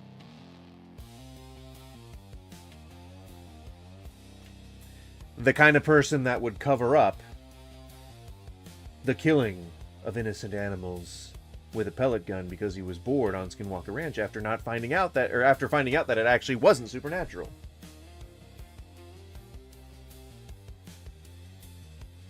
But I'm just asking questions. I'm just putting theories out there. We're not gonna fly them, but let's see what they see. Owls can hear in 3 dimensions. Their ear openings. What the fuck are you? You're talking about topographical hearing, like you're talking about like hearing at elevation, which is, I think, a thing that birds could do. I don't know personally. I am not an ornithologist. I don't know what the aura. I think it's different for raptors, but I'm not a or I think it's raptorologist. Whatever it is. I'm not one, and so I will not try to claim any authority when I say this. But I think birds can. There are some birds that can hear at elevation or not, but like hearing in 3 dimensions is just really funny. It's just funny that you use that terminology. It makes him sound stupid. Facial disc can shift and adjust so they can fine-tune the way sound waves hit them. They also see in spectrums of light and color that we do not see. So if you shine a black light, an owl, most of them are like pink and purple and striped and weird looking. They see that on each other. We don't see it. So they see things we don't see. They hear in ways we don't hear. I brought both these birds to the ranch, and they were like looking around, like they were seeing things. It was wild. He's acting like a skinwalker himself. Yeah. That's what I'm saying. He's weird. He's first he gets this idea that he's going to go and find supernatural phenomena. He's already got a hunger for ghosts and spirits and aliens and stuff. And then he goes to the ranch and he's like, oh, wait, this is totally nothing. This is just a piece of land. Oh, fuck. And then he starts to get bored. And he's got access to like maybe an expense account or something because he's been asked to come here by the guy who owns the place to do studies and stuff. So he's probably got an expense account. Maybe he's got a per diem or something. And he goes and gets himself a little bit of some 6-packs. You know, he loads up his little like personal safety, like little rimfire, maybe like a pellet gun or something. And he just starts taking pot shots at animals, you know? He does it enough, day after day after day, that people start asking him, hey, why are, like, near where you're staying, like, why are there all these just, like, dead quails and dead, like, animals and shit? Because he's bringing his birds with him, but his birds can only eat so much. And so he goes to shoot a random quail or whatever. Hey, here's a treat for you, bird. But he said he doesn't fly the birds. So he probably, like, picks them up, all wiggly and everything, and he's developed a fascination with this. And so he just keeps doing it. And he keeps fucking doing it. And he keeps doing it. And when he gets them, he puts them in the freezer. He makes them, they're too wiggly, so he doesn't want them to be wiggle no more. He no wiggle, so he put in freezer. He put the creature in the freezer, so it no wiggle no more. And then he goes out and he makes up a story. And there you go. That's how all this started. Allegedly. Very likely. We've done paranormal investigations here at the museum, and we've done the same thing. We're like, bring owls around. Now, just listen to those words. We've done paranormal investigations here at the museum. Yeah, so it's interesting. Doesn't prove anything conclusively, but it was an interesting approach, kind of seeing what do the animals experience there. So then we decided to take it up a notch. This is my friend John Griggs, him and I, we said, let's take our falcons. So we grabbed our peregrine falcons, we brought them to the ranch, let's try flying them. What are you doing with all these birds? Why do you have 4 birds? You have between you and a guest, and this is not statistically possible. Between you and a guest, you've got 4 birds. Why do you have so many birds between the two of you? You should only have 1, if any. And like, why is it 2 falcons and 2 owls?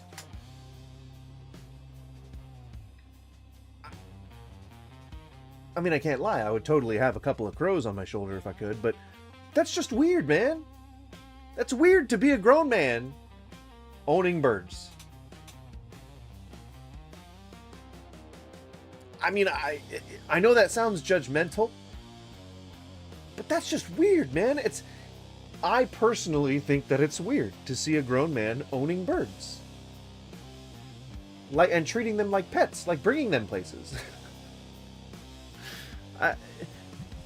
Maybe that's just a personal bugaboo, but it's a little strange. It's a little, I think, maladjusted. I would go so far as to say.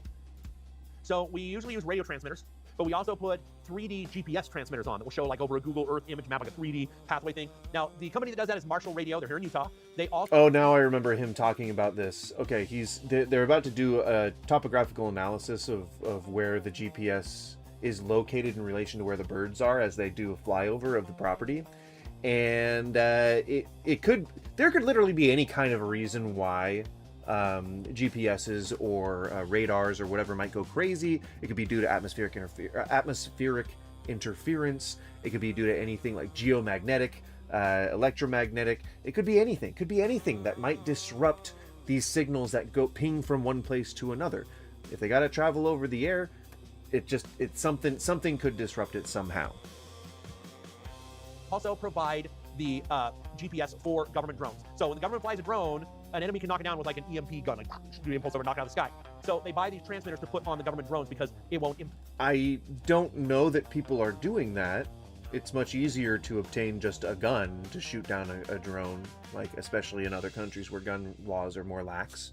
So if you've got a government drone, which I would assume would be like the ones that are flying way up, like the Predators that are flying like way up in the air and unable to be shot at by anything, let alone an EMP gun. So I don't know what you think would validate this statement more, but it just doesn't. It sounds like bullshit. I would have owls if I could and treat them as children. Yeah, that'd be pretty cool. I would do that with crows, specifically not ravens. The transmitter. So we're like, okay, let's try this. So first we went over and we flew the Falcon over. We're going to fly the bird through the triangle. So Eric and I went. If you're not familiar with the ranch, there's an area we call the triangle. It's just a random area, but it kind of forms a triangle, and weird stuff happens there. Yeah, of course. If there's any place on a property that can be roughly turned into a triangle resemblant shape, then we gotta say that crazy stuff goes on there, because then we can call it the Skinwalker Ranch Triangle, or the Skinwalker Triangle, or the Sherman Triangle, the Ranch Triangle, or whatever. We'll workshop the name a little bit, but I've thrown out some gold so far. It always happens. It seems like an epicenter of where everything happens. So we get up on the hill, and the GPS said that Eric and I were jumping up in the air thousands of feet, hundreds of feet, like 300 feet, 200 feet, 100 feet. Now, correct me if I'm the only one that this has ever happened to, but like, there's no way that nobody has ever seen their own position go fucking crazy on like an iPhone, like when you're in Google Maps, or during directions or something like that. It'll like put your phone somewhere else completely. Or I mean, like, there's pretty much no person alive who has ever used Google Maps who has not seen their icon go crazy at some point. And it is likely just due to lag on the network. It could be due to overload. It could be due to just interference between your signal and whatever the nearest relay tower is. It could be anything. It could be between the if it's on a GPS, it could be the signal between the satellite and the Earth. Like maybe the satellite's obscured, maybe there's a solar flare, maybe there's some electromagnetic disturbance or something like that. There's just so many other possibilities than there's something supernatural going on here. And I can see how a person who's not grifting would come to a conclusion that this pile of evidence means that something's going on. But all that other evidence is built on the same foundation of nothing. The same foundation of a lack of evidence. The same foundation of there just being no quantifiable way to prove that any of this stuff actually happened. And so now you're just piling stuff onto that. That's not how proof works, baby. That's not how proof works, my baby nuts. Alright? That is not how evidence works. You don't present evidence like that. You don't do it. That's not how that works, okay? It's just not. It's just not. You got to present evidence. You got to, give us some evidence to the first stuff, and then maybe, we'll believe the other stuff. Okay? Maybe we'll start to believe progressively more stuff.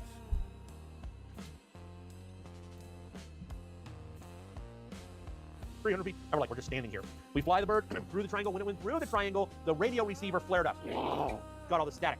GPS just was normal, but the second the bird was on the ground, it said that John was jumping up in the air, like 100 feet. So we did it a second time, same thing happened, and we're like, well, let's try something different. I mean, you admitted yourself that this place was remote. So if it's remote, it's probably maybe just outside of the range of the nearest relay tower, and it just kind of like, it goes in and out, and because it does that so often, it probably jumps between like existing sessions and like creating new sessions, like getting new access to the internet each time, or like resetting your whatever your IP, the access port IP is, or resetting your entire signal, or whatever.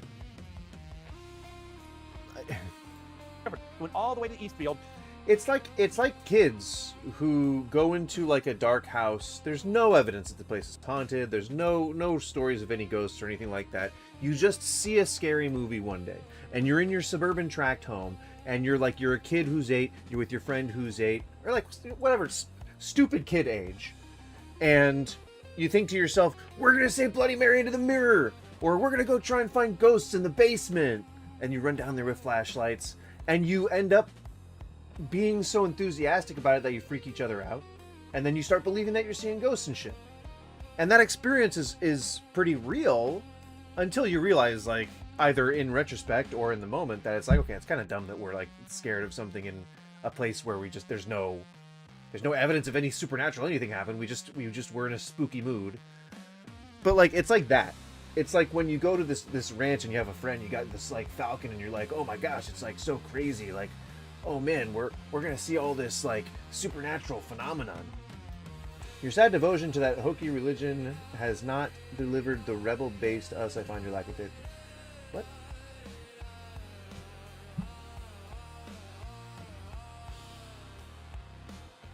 Play, damn you! Start playing the bird. The bird's going up thousands of feet, circling up, doing great, and then we try to call it down. And it would come down and come into the lure, and right before it would catch it, we'd like, would freak out. We didn't know why. And it would get freaking out, would not touch the ground. It's like, okay. So then the bird started circling up again, even though we were trying to call it down, and all of a sudden the GPS started missing blips. And like, what is... Could have been a snake, could have been a scorpion, could have been that it just wasn't feeling comfortable, could have been like a little injury on its foot, anything. Like, could have been any reason why it didn't want to land at that particular moment. It's going, it's like missing blip, going, missing blip, and all of a sudden, on camera, the bird disappears. We have phones filming it, we have the TV show, people are filming it, the bird disappears. And John's like, my falcon, what the fuck, what are you doing there? Then we're like, then show the video. See, this is the kind of guy who would show you empty sky, and then he'd be like, there it is, the bird isn't there anymore. Isn't that crazy? Immediately, it reappears on the GPS and it's over the triangle, about a mile away, immediately.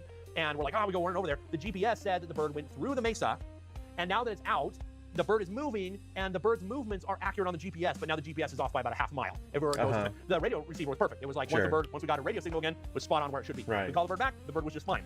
Or, and maybe I'm just going way too crazy here with the speculation, but or, maybe this sounds more plausible. You and your friend took your pet birds out. Don't know why that's such a nonchalant thing for two grown men to be doing, is to just take their pet birds on a walk. Being 2 owls and 2 falcons. But you do that. You take your birds on a walk. You and your best friend, you go on a sightseeing adventure with each of your pairs of pet birds. And you decide to track them on your GPS, and the GPS glitches out. Oh, crazy. Because, you've got to have your birds tagged, right? You have them tagged with like a GPS signal. Yeah, absolutely. You got to keep track of your birds, Pet birds. They're your friends. They're your family. So you track them, and then the thing glitches out. Everything else happens normally. They come back. It's all fine. Or one of them gets lost, and you're like, oh, man, I got to go find them. And so you find them a half mile away, and then the GPS is freaking out again. And you're like, oh, shit, hey, we could probably do something with this. And then the story starts building and building and building, and then you come up with this, whatever this is. Now, if you go back and see this, where this took that place, it somehow teleported, and the film crew caught it, and they got it on video. They had it on drone video, but for some reason it's not there. It's just not there anymore. Weird how he doesn't have it to present. It's so strange.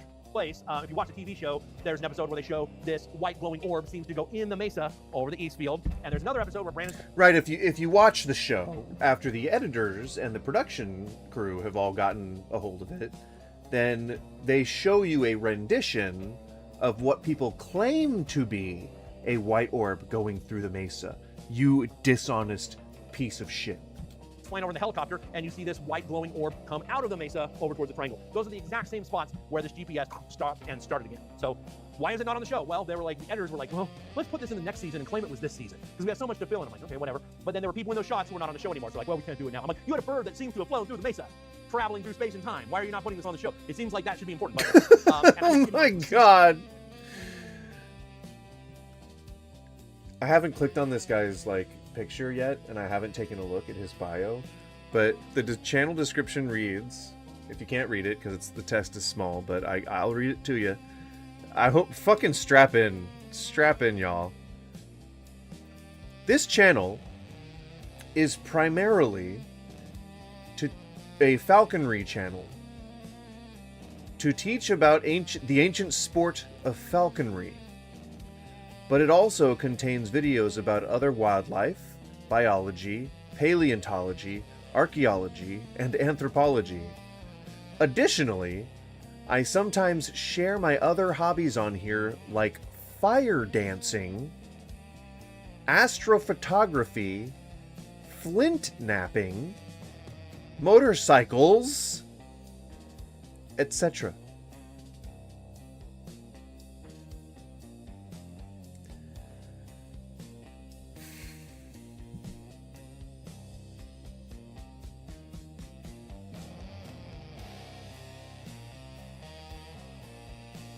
Right. Sneaking years. And they're like, well, we might put the show in the show. Finally, I'm like, Brandon, can I please have permission to talk about this one? Because fire dancing. Fire dancing. This is really big. He gave me permission, and so it's been out since September, thankfully. Okay. On that north-south running axis, the path of the Skinwalker, that's the line right next to the main homestead. That's where the cow died. The UFO shows up and a cow buckles and dies under. That's where the cow died the next year, about a mile down the road, on that same fence, buckled and died. And I'm like, look at the magpie nest. The magpie nest there, you can't see in these images because these are just things I took with my phone. But so a magpie nest is a very specific nest. They first make a mud nest. It looks like a robin nest. It's mud and clay and grass. And then around it, they build a stick nest with walls and a ceiling and a side door. It's a very specific, very recognizable nest. These guys were doing that sideways, so the eggs and the babies would keep falling out. They were building it right, but I mean, we had claims earlier, right, of birds being disoriented and just flying into the ground and stuff. And then we talked about HARP and about the atmospherical testing facilities that can actually start affecting like bird flocks around them. It's like, you know, these strange die-off events that we see sometimes we can attribute to, like, you know, the misdirection of a reflective lens of something, or like a concentration of light somewhere that makes it that raises the temperature too many degrees or something. You know, it's just the idea that nature can do weird shit is way more interesting. Like the Earth being just 1 degree hotter would shift the entire ecosphere would shift the world's ecosystems entirely. And like that's what I mean. Like you know, it's really strange and crazy how the world and nature works, and like that is such a better area of study because you learn more crazy shit than trying to speculate about what could be popping through extra dimensional portals on a mesa in a slightly rural but damn near civilization property in Utah. But it's like they have the directions right but the angle wrong. But like there's a bunch of reasons why the birds in the area could be building their nests wrong. You know, it could even just be like a sound pulse that's happening that throws off their internal directional you know, mechanisms, and that could be causing them to just lean askew like in their normal lives. Like maybe they fly weird, they put their nests up weird, and they end up dying off because they can't raise their babies properly. And they kept doing that year after year after year. We don't know why, but I'm like, this is on that same path of the Skinwalker, whatever that is, the same spot. So whatever's going on is very unusual. Same spot. So this was one bird. This was one pair of birds. And that's somehow indicative of nature as a whole. I thought that he was talking about, like, in the whole area they found birds that were laying their nests wrong. And even then, like, this nest looks fine. It looks like he's looking up at a tree, and this nest is facing away from us, but it doesn't look like anything's gonna necessarily fall out of it. And it could just be on a shitty branch, dude. Like, it's not supernatural. So then, Dragon, kind of a graphic picture, I don't know what it is. Like, what am I looking at? You're looking at a fish. So Dragon went and did some fishing, and he caught a little catfish, and he's like, hey, you always want that stuff here. Why don't you in the crop done this? Tell me what you think. So I cut it open, there's fine, and then I get down to the dorsal halfway there along the spine, and it's all red, and it looks very much like iron. All the rest of the tissue, all the rest of the flesh was just normal fish muscle. But right along the spine, opened up, and it was like iron. And I'm like, that looks so much like iron, I gotta test it. So I got a magnet, and it was magnetic. Whatever was inside of it was magnetic. So just wiped that stuff on the magnet. And that fucking Christ, dude. So to me, it looks like they cut open, and that was that supposed to be a salmon? Oh no, he said a catfish. Did he say catfish? was just normal fish. And it's all, so I cut it open, did some fishing, and he caught a little catfish, and he's like, hey, you already want that stuff here, why don't you do an necropsy on this, tell me what you think. So I cut it open, everything's fine, and then I get down to the dorsal pathway there along the spine, and it's all red, and it looks very much like iron. All the rest... It honestly looks like that's a spice rub that someone has put onto a fish, but if I'm to assume that it's something natural, like they didn't do anything to this, that because this is, I don't know what he's keeping it in, whatever, the point is, it just looks like someone was about to cook it, and then they were like, hey, let's do something skinwalkery with this. But if I'm just taking this at face value, if I'm just saying like, okay, we're looking at this fresh, with no bias yet, whatsoever. If I'm looking at it, it looks like it probably cut into the egg sac. And they have a really dull knife, and it was just spreading the eggs around as it was basically turning them into a mush. Either that, or there's just a really high iron content in whatever the not enough to make, because that doesn't look like iron and silt like how he's talking about. He's talking about like clay iron deposits where you would extract the iron oxide from whatever it is, like from this silt and sediment. That's not what we're looking at here. We're looking at something biological. This is likely the punctured egg sac that's now been like spread around everywhere. So the tissue, all the rest of the flesh was just normal fish muscle. But right along the spine, opened up and it was like iron. And I'm like, that looks so much like iron. I gotta test it. So I got a magnet, and oh, it was magnetic. Whatever was inside iron. And I'm like, that looks so much like iron. I gotta test it. So I got a magnet, and oh, it was. So this one shot here, he holds what is presumably a magnet over it, and then it's not a video or anything. It was magnetic. Then he just he probably just dropped it. Like, that is clearly just been smeared on there. Whatever was inside of it was magnetic. So Travis brought up the point, he wasn't suggesting this one, but he brought up the point that modern medicine is now doing a thing where some of the medications, they put iron in it, and they use a magnet to guide it to the place where it needs to be. I don't know what, I'm not in the medical field, but he's like, okay, this is... It doesn't sound outside the realm of possibility, but that sounds too weird. There's too many other ways that you can do the proper medical procedures without using magnets and iron. I don't know if that's a thing. This is a technology that we're experimenting with in humanity, but this is a random fish that Dragon caught doing some night fishing in Dry Gulch Creek. So again, this is an anomaly. This isn't like the ranch showing us something. This is just some strange artifact of the ranch itself. So kind of... So it has nothing to do with the biology of Skinwalker Ranch. What the fuck are you talking about? Ben! It's been almost an hour and you haven't said anything about the biology of Skinwalker Ranch. You've cut open a bunch of animals. You've wiggled a bunch of dead animals. You keep getting all like weirdly nostalgic about how they didn't decompose until you put them in your freezer. Like, what the fuck, Ben? Why are your hobbies falconry and fire dancing? Benjamin! Yeah, kind of strange. Okay. All right, where are we at here? Yeah, oh, for Christ's sake! It's probably a pretty cool album cover, to be honest. Yeah, bite through the bone. Okay. Okay. Got clouds. Make sure. Okay. We're on track here. All right. So, one of the teams went down the river, and they had some kayaks they were pulling along, and they had equipment on top of it. So they're not boating, they're just like dragging our equipment. Along the way, they found this dead thing, and it stank. They're like, what is this? Some sort of a old dog or something? Showing that things don't necessarily, they do decompose like normally on that property. It's disgusting. It stinks so bad. Well, maybe Ben would want it. Let's get the skull. So they took a machete, and they hacked off the skull, put it in a bag. Oh, see, now he's got an updated, this was more recent than the podcast appearance. So now he's got an updated reason for why there's like cut marks in the jawbone, because he said that they just miraculously appeared in the podcast, but that's just not believable.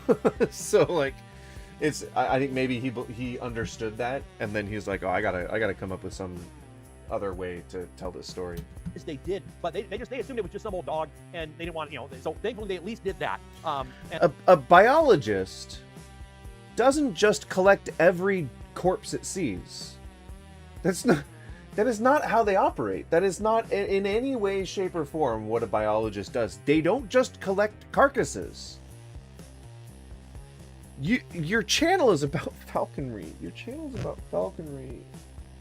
And you dabble in biology. And you're collecting all these carcasses. He's collecting dead animals for study. As a biologist, but your channel's about falconry, and one of your, like, the top hobbies you list is fire dancing. You have 2 pet birds. One is fine, but you have 2 pet birds, and they're both owls. Those don't go to normal vets. Owls do not go to normal vets. You are clearly living a very specific lifestyle. And I don't think you're a biologist. And then 2 weeks later, they bring it to me, and I'm like, my goodness, that by size and shape and number of teeth looks like a subadult dire wolf. Is what it looked like. And they only gave me, it was just a lower jaw. And I'm like, go back and get the rest of it, please. And they're like, well, okay. They went back. I'm just going to ask the Google AI, can you tell what species an animal is from a lower jawbone? Okay, apparently it is absolutely possible to identify an animal species from its lower jawbone. Often down to the exact species. Okay. Well, I didn't know if that was possible. You know, I'm sure he's done more research on that than I have to come up with his story. Back, the rest of the skull had washed down the... And why are we always carrying these things around in to-go containers? The fish was in a to-go container. This is in a takeout container. Why are we carrying everything around in those? I guess that's probably where samples are collected, so that it makes sense. The river. I'm so real-time the rational. The skeleton, and it was so rank, they put it all in like a quadruple garbage bag, and then they froze it. So they gave me this frozen block, and they're like, here, take your stinky dog. So I thawed it out in my yard. See, he's got like some weird fascination with just dead animals. I feel like somebody should be concerned about this man. It's not going to be me, but I feel like somebody should be concerned about this guy. He's so fascinated with dead animals. The rest of it, we'll get to this shot in a second. I thawed it out in my yard and in my garden bed, and it's decomposing in very strange ways, like weird white. I don't know. It looks like kind of like styrofoam. If like styrofoam crystallized all over the outside, almost like a weird silk. Now he's just making shit up. Crystal formed all over it, and I scraped those off. So I'm gonna get it all out and share what we have eventually. But share what we have eventually. But okay, I'm under NDA. Oh, and people say I can't share shit. I got the proof. I promise. Though it's sitting in my backyard. So we're like, well, what is this? Could we do a DNA test? So we took the tooth, and I gave it to somebody. I don't even remember who, and then it disappeared. I think somebody stole it. Very convenient. Very convenient. So like, we need another tooth. So I got the next biggest tooth, and I shipped it off. They had me send it to a genetics lab.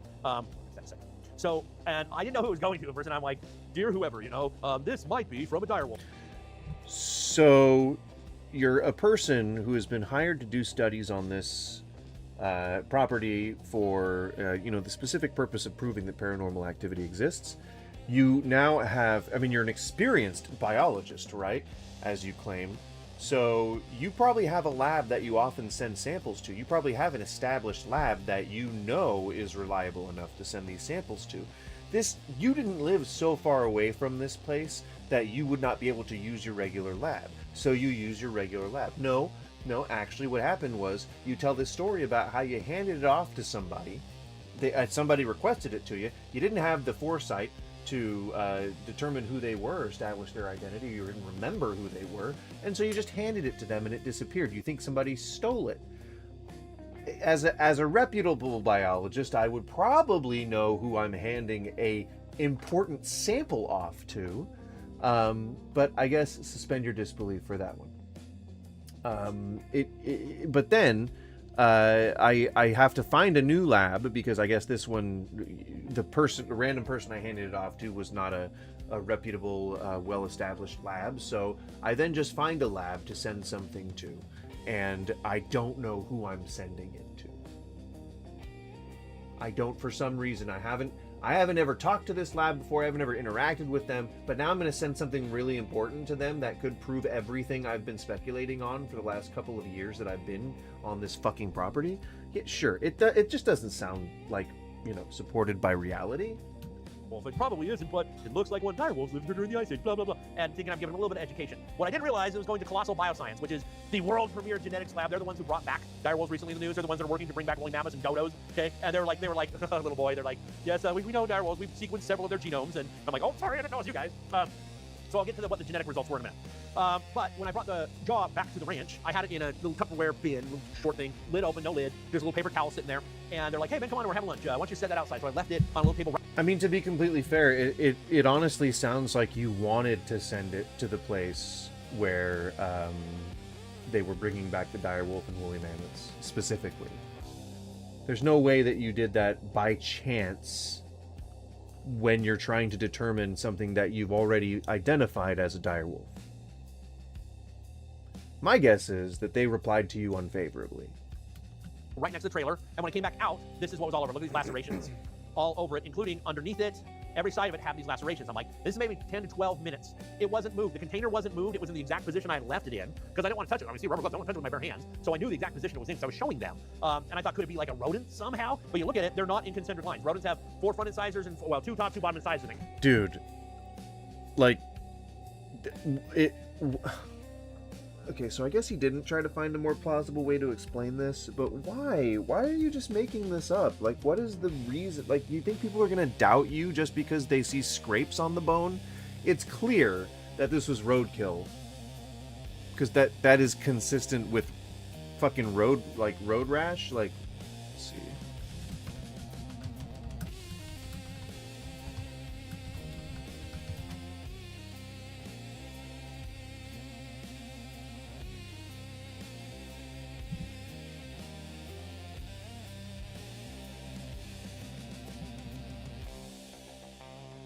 Oh gosh. Oh gosh. Oh no. Oh no, I guess I've debunked this man.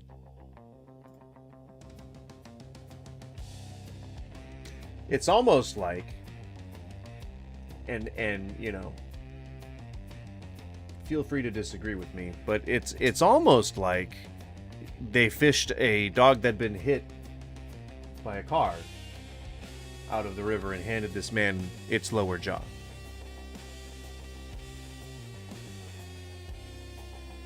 Gosh. Gosh darn it. He might not have been accurate about... He might have been mistaken about the identity of the owner of this lower jawbone. Gosh. Gorsh, even. Anyone who's ever been in a car accident or has been drunk at 3 a.m. and not supposed to never ever drive when you've been drinking. But anyone who's done that before knows what a side scrape looks like. And that is a dog whose face bounced off of a car. Tragic as it is, but it was well dead and decomposed by the time they found it. Proof? Definitely not of a direwolf. I don't know what formed these. I have no idea how it could have happened, but it happened in 12 minutes in daylight while we were just a few feet away from it. And they were undisturbed. I don't know what to think. So this is what I mean. This ranch is weird. This isn't ever going to make it in a show. No, it didn't. No, it's not. Let's go burn something. Let's blow something up and do a test that's showy and interesting to the general public. But this is ridiculous. This is uncanny. Okay, so the DNA results came back. And Colossal was like, well, 10 or give or take 11%, basically 10% of it was gray wolf. So we can confidently say it was a type of gray wolf. And I'm like, so what about the 90%? The 90% is something else. You're not going to talk about that? 10% is like beyond the minimum. How could you? So first of all, let's talk about the 10%. The 10 or 11% was gray wolf, but it was not American gray wolf. It was Greenland gray wolf and Eurasian gray wolf. They don't live here, and they don't live with each other, okay? Now. So possibly genes from descendants or genes from ancestor? I don't know if that exists or if that's a thing. But it's like, you know how Ancestry.com, like it'll tell you, oh, I'm like 1% Welsh and I'm 10% Irish and you know, like that kind of stuff. Like, could it be that for like dog breeds? Like that would be this thing, you know? But I doubt it would be a wolf, right? It would be like your Shar-Pei and fucking Wolfhound. It wouldn't say that you're a different species entirely. We're not supposed to have wolves in Utah anyways, but Greenland gray wolves and Eurasian gray wolves most definitely are not here. And again, they shouldn't ever encounter each other. So where is that? Is that true? Are any wolves native to Utah? Gray wolves are historically native to Utah, but were largely eradicated by the 1920s. Currently, there is no established self-sustaining population in the state. Although occasional individuals travel from neighboring states, they are considered endangered in most of Utah, but not entirely gone. So there you go. I think which state is Lauren Boebert the representative of? Was that Utah? Or I guess I don't care enough to remember, but she did something about wolves. Like she wanted to have a bill where they wanted to get rid of wolves in her state, and there was only like 8 attacks or something like that in the entire 50-year history of their existence. Coming from the other 90%, Colorado. Okay, thank you, Skippy. Is a new unknown wolf that goes into the gray wolf clade, but they're like, you could tell, I can't remember how they wrote it up, but they're like, you could tell they're like, we're just going to focus on this 10% because we don't want to say something outlandish that will make our company look weird or make our stockholders like scratch their heads. They have like clearly wolves come into the state. They're not extinct from the state. They are occasionally around. So there is absolutely every possibility, and there are coyotes there too. So there's absolutely every possibility that a wolf got hit by a car and ended up on that riverbank. It doesn't have to be aliens, man. It doesn't have to be interdimensional portals that send Ice Age animals into the modern day. It doesn't have to be any of those things. Fox, every wolf, every breed of dog, dingoes, even like the Papuan singing wolves, the little mini ones, right? Even though they have all these sequences, and it came up with none of those. So 90% of this is a new wolf. Eric said, let's call it a crypto wolf. And I'm like, I like that. But everybody's so focused on the dire wolf part that people are right, during their brainstorming session when they were deciding how to make up this fake animal. Like it's some kind of dire wolf. We don't know what it is. It didn't match with dire wolves, with regular dire wolves. The jaw we found, the size and shape matches subadult dire wolf. So just because morphologically the same doesn't mean that's what it is. Some kind of dire wolf? But the DNA, 90% is something new to science. That should be big news. New species discovered in Uinta Basin in Utah, but nobody's talking about that. It's not what we focus on. Yeah, gosh, maybe it's almost like you made it up and like there's no legitimate proof that you actually discovered something like this. It's almost like this shit doesnn't exist. It's so weird. Okay, this is crazy kind of even. Story worthy of sharing. So, one night, this cameraman back here, this amazing documentary master Charlie and I, we were like, let's do some astrophotography. So we went out to where this bubble is, and we start. One of his many hobbies, along with fire dancing and falconry. Taking some photos, getting some good photos. And I'm like, you know what, Charlie? Sometimes this ranch is spooky and you feel it. You feel like you're being watched or you feel like something's off. And other times, like right now, it just feels like a normal ranch. And he's like, yeah, it just feels like absolutely nothing. And then we hear the sound immediately, like, oh yeah. And we hear the sound. It sounds like if you shoot a 22 bullet across the desert, that combined with if you've ever thrown a rock at a water tower, or if you've ever been on a frozen lake when it's cracking, you hear the doo, doo, doo, doo. It was those two sounds combined. We're like, what? And we look over and we see this ring expanding out. It wasn't illuminating, but it was. Now he's about to talk about a portal opening up. So pay very close attention. It's an expansion ring, not a circle, a ring. And as it expanded, whatever it was, energy was moving outward at a pace that it was compressing the moisture on the end. If you watch like videos of bombs in slow motion, you'll see that. So you'll see a ring come out where you see water vapor forming. So it was like water vapor pushing out and under the moonlight, under the stars. We're like, that's kind of, let's go back. Yeah, let's go back. Start walking back over to the ranch house. And Tom came out and he's like, you guys okay? We're like, yeah, why wouldn't we? Did you hear that sound? He's like, no, but did you see the power go off? I'm like, what? No. And so there's the command center from the ranch house. And one of them, I don't remember which one, but one of them, the power had gone, and then it had come back on. And he said, that's impossible. They're on the same breaker box. You can't have one go off and not the other. But it did. So it was like. Just like in a movie, right? Just like in a movie. That was kind of strange. Okay, the bubble, they originally called the cone and then the dome, and now it's the bubble. This round circle, I'm just giving you a reference point because we're supposed to be talking about biology here. There's an anomaly, and they call it the. It's about fucking time that we're going to start talking about biology here. It's 51 fucking minutes into your 1 hour and 23 minute presentation about the biology of Skinwalker Ranch. It's insane that you spent 2/3 of it talking about anything other than biology. Bubble nowadays, that's roughly the size and shape of it. It moves, it like undulates, and so it can range out to on all sides about almost 200 feet wide or to in, but it moves, and it goes up about 1,000 feet. They've brought stuff out of helicopters, and if they're over the bubble, it will bounce off. They have done big old huge fire things and rocket things underneath and had it. Then show us video of that. You didn't take any pictures. You didn't record any video. Like, there's a whole fucking camera crew. There's a whole camera crew there. They made a show there. They were making reality TV there. They were always filming, and they didn't catch any of this? Cap on. I have watched especially during these experiments? Film myself, like a big old $40,000 drone that one of our drone guys was flying, and it goes up and it's working a grid, and once it gets to the bubble, it's like it's hit something, and then it has to recalibrate, and then it starts going through. Wild. Seems impossible. And every time I was flipping out, I'm like, this is right here, it's impossible. So this bubble, we don't know what it is. I'm interested in biology. I'm interested in what do life form? How do they respond to this thing? You know, you take your magnets and your Geiger counters, your rockets, do your thing, but I want to know, how does life respond? So this is an anthill. This is an anthill on the ranch outside of the bubble. This is a strategic structure. What part of you being a biologist does this come from? Like, why? You're the biologist on the team, and you're like, I want to see how life reacts to this thing. Is this the scientific method? You said, oh, you guys got all your, your sensors and your equipment, but I want to see how life reacts to this thing. They're doing the science. You're describing them doing the science, and then you're poo-pooing it. You probably don't think much about ants. Ants are cold-blooded. They got to warm up in the morning. They have work to do. So they get rid of all the organics, and they gather up just sand, which is crystal. It's warm. It warms up quickly, and they make a cone. So that means the rising sun will hit it. They clear out. You ever see plants around an anthill? Not normally. They clear everything out. So those first rays of shallow sunlight will hit it and start to warm up the colony downward. This is a normal anthill. This is outside the bubble. This is inside the bubble.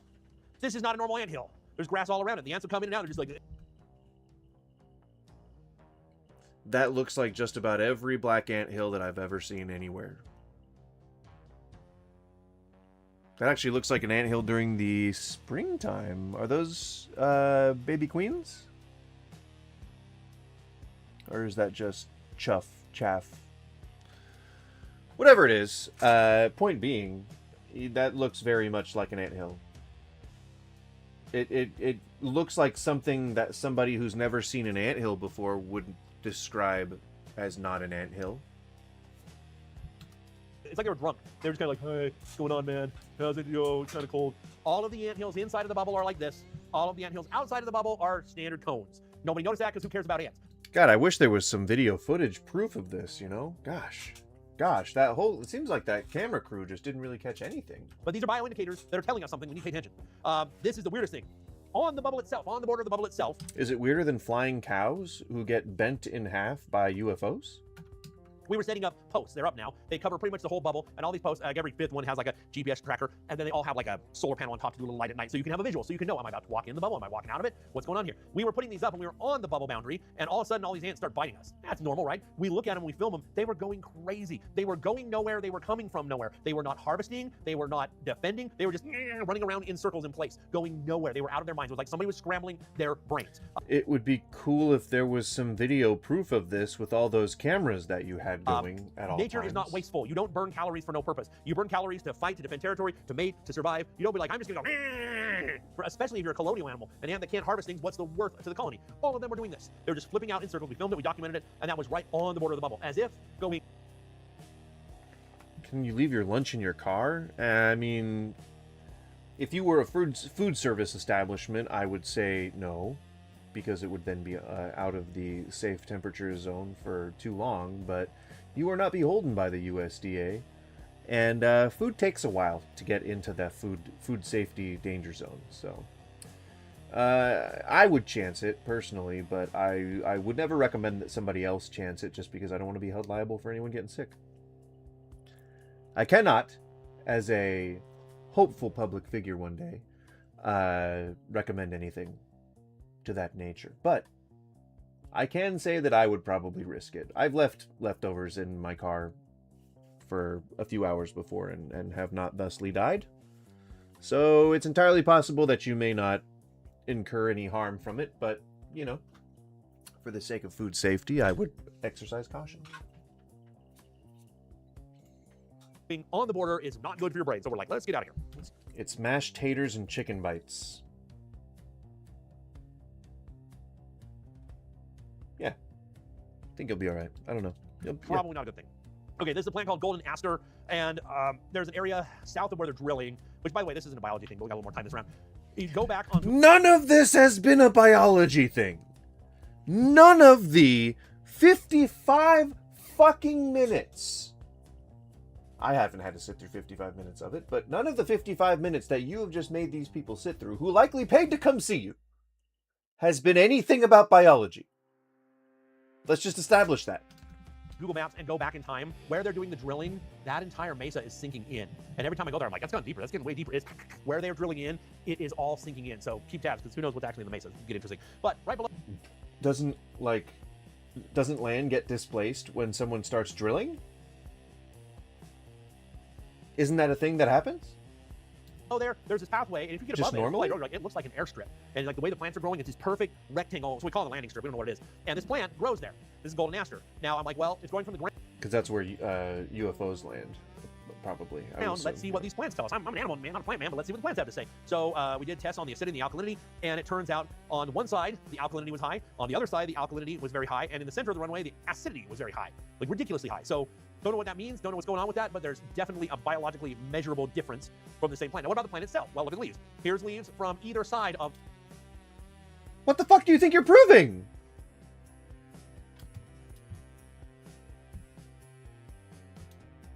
Going from the ground, let's see what these plants tell us. I'm an animal man, not a plant man, but let's see what the plants have to say. So we did tests on the acidity and the alkalinity, and it turns out...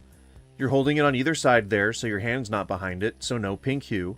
On one side, the alkalinity was high. On the other side, You're holding it really tight against it, so that there's just like a shadow there, but it's still reading alkaline, like a normal test. Alkalinity was very high, and in the center of the runway, and then on that one, you just have water and not soil, and so it's picking up the pink hue from your hand, and so it looks like it is very acid. Acidity was very high, like ridiculously high. So don't know what that means, don't know what's going on with that, but there's definitely a biologically measurable difference from the same plant. Now, what about the plant itself? Well, look at the leaves. Here's leaves from either side of the runway, and here's leaves from in the runway. I've talked to So you tried to find the driest bits of leaves that you could that were somewhat eaten by insects, and then decided to use those as an example. This is why pictures don't work, you know? This is why you need to be taking video. A botanist who said this is consistent with radiation burns. Radiation doesn't just burn it. Is it? Or is it consistent with just normal wear and tear on plants? It alters your DNA, and it scrambles. Your DNA is a code to replicate and make new cells. That's why when we get old, we start to learn, because our cells are doing copy, copy, copy. Well, if you interrupt that and make really bad code, then you get this. And this is what it looks like. This looks like this is...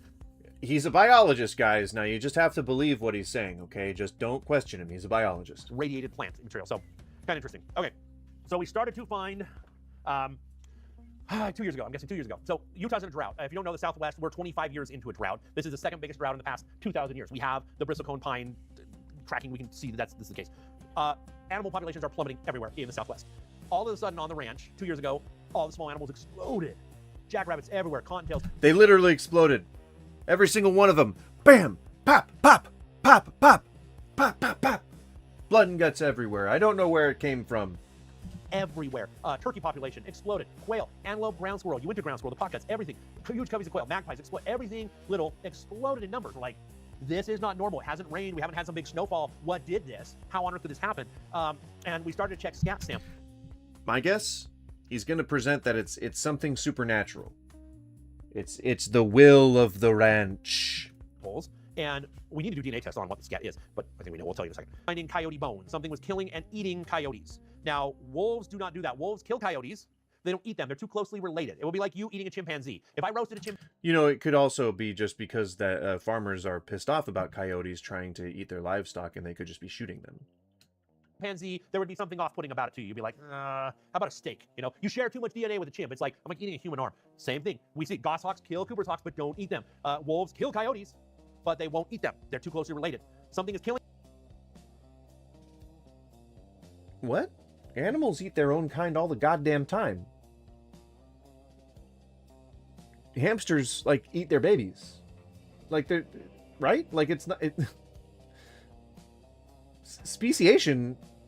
Or, species will eat their own type, like, own kind all the damn time. What? Dolphins? Like... What? like chimpanzees, like the males, like they'll eat the brains of the babies, like so A, so that they won't be able to propagate their genes, but also B, because it's like an intimidation gesture and a good source of nutrition. Killing and eating coyotes and... But things eat their own types all the time. You not see like birds eating other birds' eggs?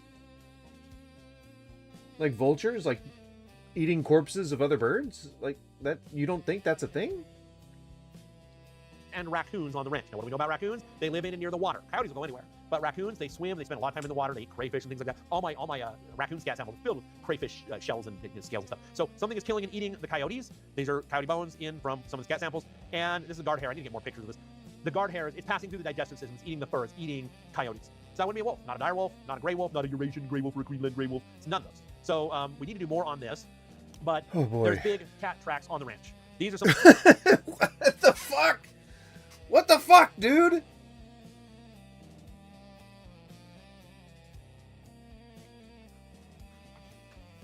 Oh my god, man. Yeah, because you can't fake a fucking track. Yeah, because you can't fake a fucking cat paw. Oh my god, man. He collects poop and dead animals. This guy collects poop and dead animals, and his career, his channel here is a falconry channel, but he's calling himself a biologist.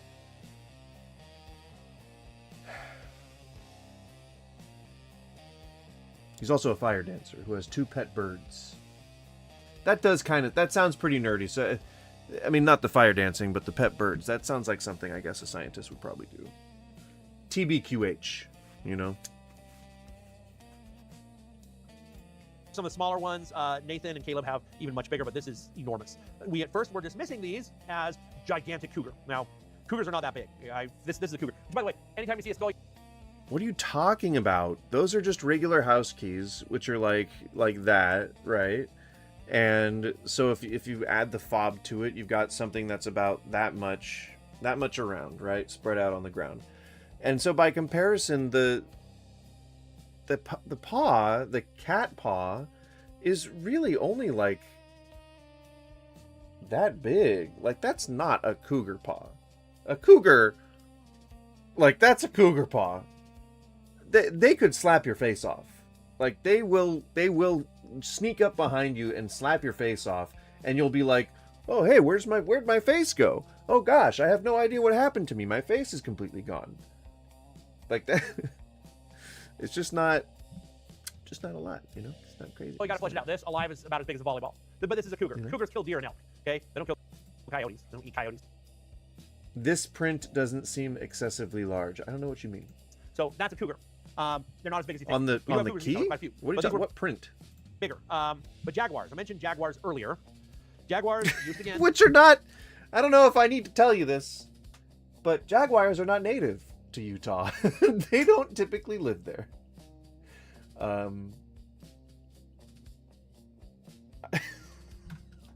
Oh, the paw print you mean? Yeah, no, the paw print was tiny. That's like a house cat, or just a fuck, man, or just made up, or just like some guy put it there because he was like, oh, you know, we got to make this fucking thing sound legitimate. And they used to live from Canada all the way down to Argentina, and that is a recent reduction. You might not know this. They are very aquatic. They love the water. They spend most of their time in and near the water. They are the most aquatic of cats. This is one killing a caiman, which is in the crocodilian family. Here's another picture of one killing one. They will get them from the water. What other animal is going to hunt? Jaguars are fucking terrifying. I'm scared. Like, big cats legitimately scare me. Yeah. They're just hunters. They're just straight up hunters. Basically a crocodile from the water. Crocodiles eat everything. These things go in the water. Come here, you! And they go and kill and eat caimans and alligators and crocodilians. It's nuts. They love the water. So again, these are the 2 jaguars we had during the Ice Age. The modern jaguar, which was here during the Ice Age, and the giant one. I've also seen a group of caimans take down a jaguar before. Like, it's nature, dude. Like, that shit just happened. Nature just happens. So, it doesn't happen on Skinwalker Ranch. Not with jaguars, anyway. But a lot of people don't know that pioneers and settlers crossing the I'm sorry.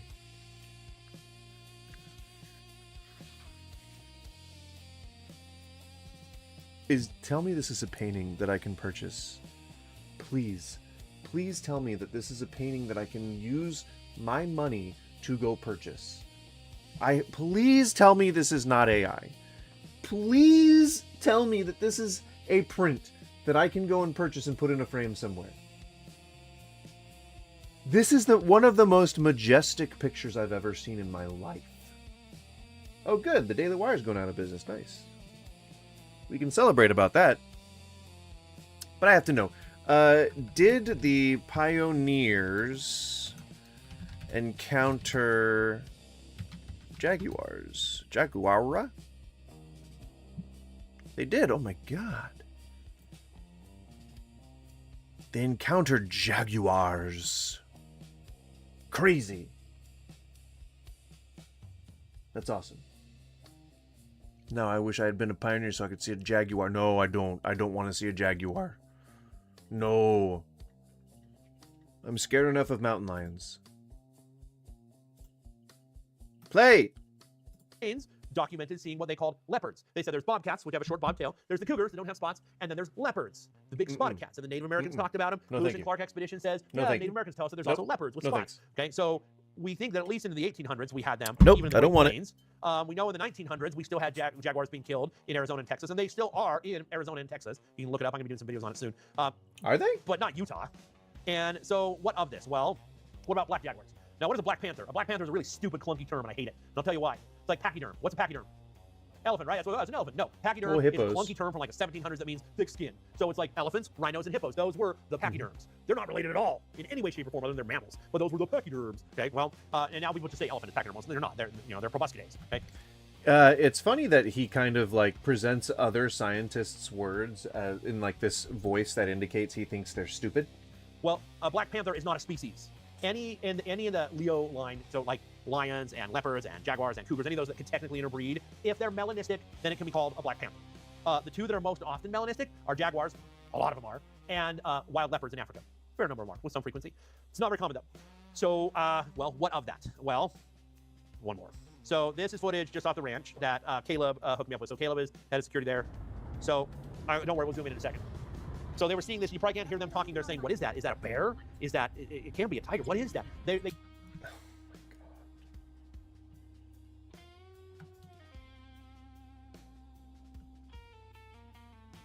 Yep, that looks like about the size of something that would leave a paw. Is it like a smart people thing that we are able to have like depth perception? Is that like is it an intelligence thing? Because it seems like only stupid people who believe that the scale of Earth is really small, you know, and then it seems like only stupid people who can't understand that lines converge at in a distance, but they're still parallel. I know I didn't sound very smart saying that, but like, I know I'm right. You know, like it's weird. That's just a fucking normal sized animal. What? I'm sorry, how big do you think the bushes are? If I was to take a look at this, I would think they're on the property here, right, where I'm circling my mouse. They're on the property here where there's an off of the road parking lot, right? They're in a parking area. This container tells me that the road's probably right next door because this is likely where they would hold construction supplies or they'd hold materials for ongoing construction or maintenance of whatever area this is. And since there's a berm here, I'm guessing that the valley or a lake bed or a riverbed or something, or the property itself might be on the other side of this berm, and that the road is right here, right next to the container, which means that the road is what, 30 feet across for like a couple lanes. That means that the container's regular size, the road's regular length, width, then when you get across, I would be like maybe if I was horizoning here on this ridge, I would be about this tall. I'd be about that tall because I'm a tall guy. I'd be about that tall on the ridge. This looks to be about 50 feet away. Maybe 100 feet, maybe 150 feet. I'm not quite sure, but this is maybe 100 feet away.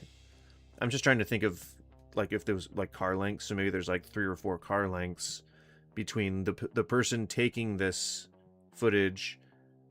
No, maybe there's like 10 car lengths. And cars are what, like 6-7 feet long? So that'd be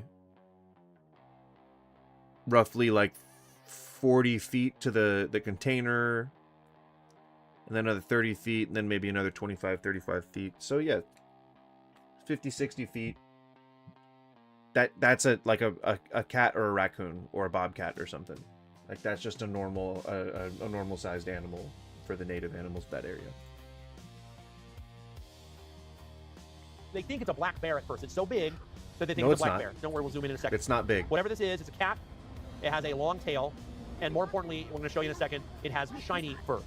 Caleb has been back to the site, and he has checked it out and gone up to those bushes, and he's like, yeah, this is way bigger even than a cougar. So nope. Well, I thought you said you were going to zoom in. Let me go back. Oh, okay. So I was supposed to be 2 here. This is a cougar. Cougar has a similar. Did you not say that you were going to zoom in? He said he was going to zoom in. For appearance, again, a cougar is much smaller than a jaguar. They're both powerful hunters. I mean, a cougar will go after elk. It's pretty impressive. Jaguars will tackle caiman in the water. But look at that fur. It is not shiny. Cougars have. I mean, it really just depends on the cat's diet. That depends on whether or not the skins or the hair is going to be shiny. Like they have the ability to have shiny hair if they eat a lot of fat in their diet or a lot of essential oils and stuff like that. Sun will just reflect right off of that. Fur that I know because I've had cats and dogs, and both of them have got shiny fur from eating good food. And I've seen wiry cats and dogs that have wiry fur from eating shitty food. That absorbs light. Jaguars have fur that reflects light. I have a jaguar pelt. It's from the 1940s up here. You can see it when you're done. And go ahead and lift it up and look in the light. Even this jaguar pelt is shiny. The black ones are far shinier. If you have black fur, by definition, you are melanistic, and those melanin cells are even more reflective. So even though you're dark, you're shiny. So knowing that, let's see. Okay. Okay, so let's take a look at this. People just have to take your word for it. Now watch when it walks away. Watch the tail. Look at the shine. I'm going to play it again. How can you even tell anything about that with how pixelated and compressed it is? See, the daughter's saying it's either a bear or a lion. She's like, it's not. See that tail? Got that hunchback. It's got those big, broad, big cat shoulders. And it's got the shiny luster reflecting off. And it's shiny. It's got that long tail. So everything would point to this. It's just some random woman and her daughter. Like, that's not... They are not authorities on what it is, nor could they potentially tell how far away the thing is. If they just aren't able to judge the distance. Like, that's not credible. That doesn't mean anything. This being a jaguar. Now you're like, well, maybe it's a dark cougar. And that's what Caleb thought, too. Caleb was like, it's probably like a dark cougar. You know, this means dark individuals. I looked it up. I work in this industry. I have friends who read and train. You've made up so many other things that it's very hard to take you seriously about a thing that you're going to say, I stake my reputation on it. Like the Tiger King guys, but less evil. People who train bears, people who train wolves, people who train lions, people who train jaguars, people who train leopards and raise them. I have friends in this industry and across the board. You can look it up yourself. Don't trust me. Go ahead and look it up. We have no actual documentation of melanistic cougars anywhere. In fact, in the zoological field, they have tried to breed that in. They're like, well, if we had a black cougar at a zoo, people would come to see that. That'd be really cool. It's like, white tigers. That's what zoologists do, is try to interbreed species of animals? I'm going to call bullshit on that one real quick. They don't exist. There's no such thing as a white Siberian tiger. A Siberian tiger is orange. The white tigers, that's a recessive gene that they usually only get by breathing. All right, dude. God damn. Like, he's taking these YouTube videos that he's seen, and he's like, oh man, like 5 ways we've debunked white Siberian tigers. Father to son, mother to daughter, or breeding siblings, and it usually results in severely disabled and mutated individuals. The few that are not end up in the zoos. And you're like, wow, we're gonna pay extra money to go see the white Siberian tiger. It's not, okay? Same thing. These people have tried to breed a black cougar. They haven't been able to do it. Nobody's been able to do it. They don't do that. Now people said, well, what does this have to do with what you're talking about? Maybe this is a pet keeper. Maybe somebody illegally had one. That's a valid point. Because I asked my friends in the big cat industry, and I said, what would happen? No. Can't you just fucking try for like 2 seconds to be a real scientist and debunk your own video? Show that you're doing this in good faith and debunk your own fucking video. How far? Why am I some random fucking guy on the internet asking how far away this person is from this animal? Why aren't you asking that? It feels like you're supposed to ask these questions. If a jaguar, somebody had one legal. This is what believing will get you into. Got loose. They said it would have been raised from infancy by people. It would be seeking people out for food. Everybody everywhere would have seen this thing. This is a wild animal that knows how to slink and try to be unseen. This is not a meow, meow. No, it isn't. It's in broad fucking daylight.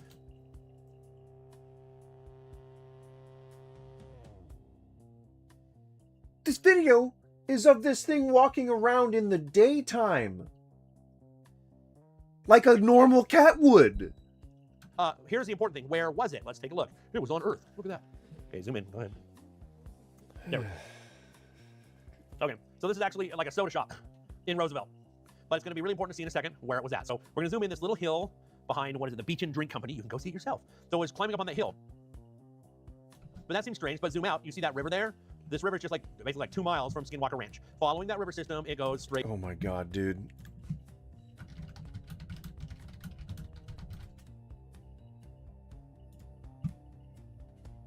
We're gonna look at it our fucking selves.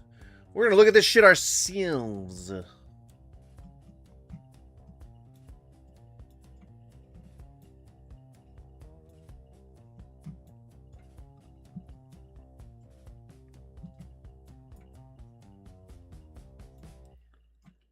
Right. Put me in there, coach.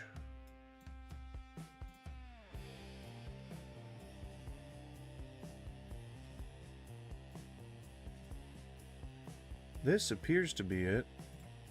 Hang on.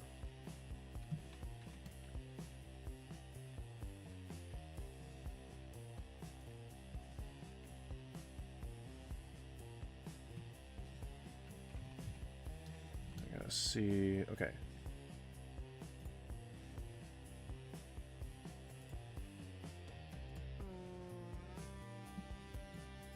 I'm gonna say yeah.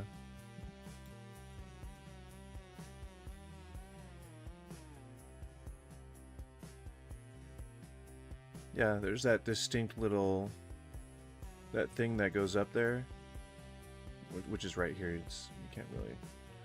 It's a cat. It has a long tail, and more importantly, we're going to show you in a second, it has shiny fur. Caleb has been back to. So it was up there, and my guess is.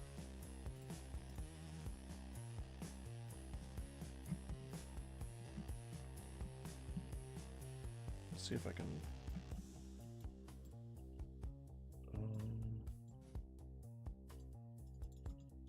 How do I? Oh, here we go. Okay. There's got to be a way that I can get up on this thing. But I mean, if regardless, like, look, it's very clearly not a big hill. It's a very small hill. This is a very tiny hill, and somehow, some way or another, where isn't there? I thought there was another property. God damn it, another property that I could actually like go into here. Yeah, the Echo Drive-In, or right here behind the hill. Nah, you can't release.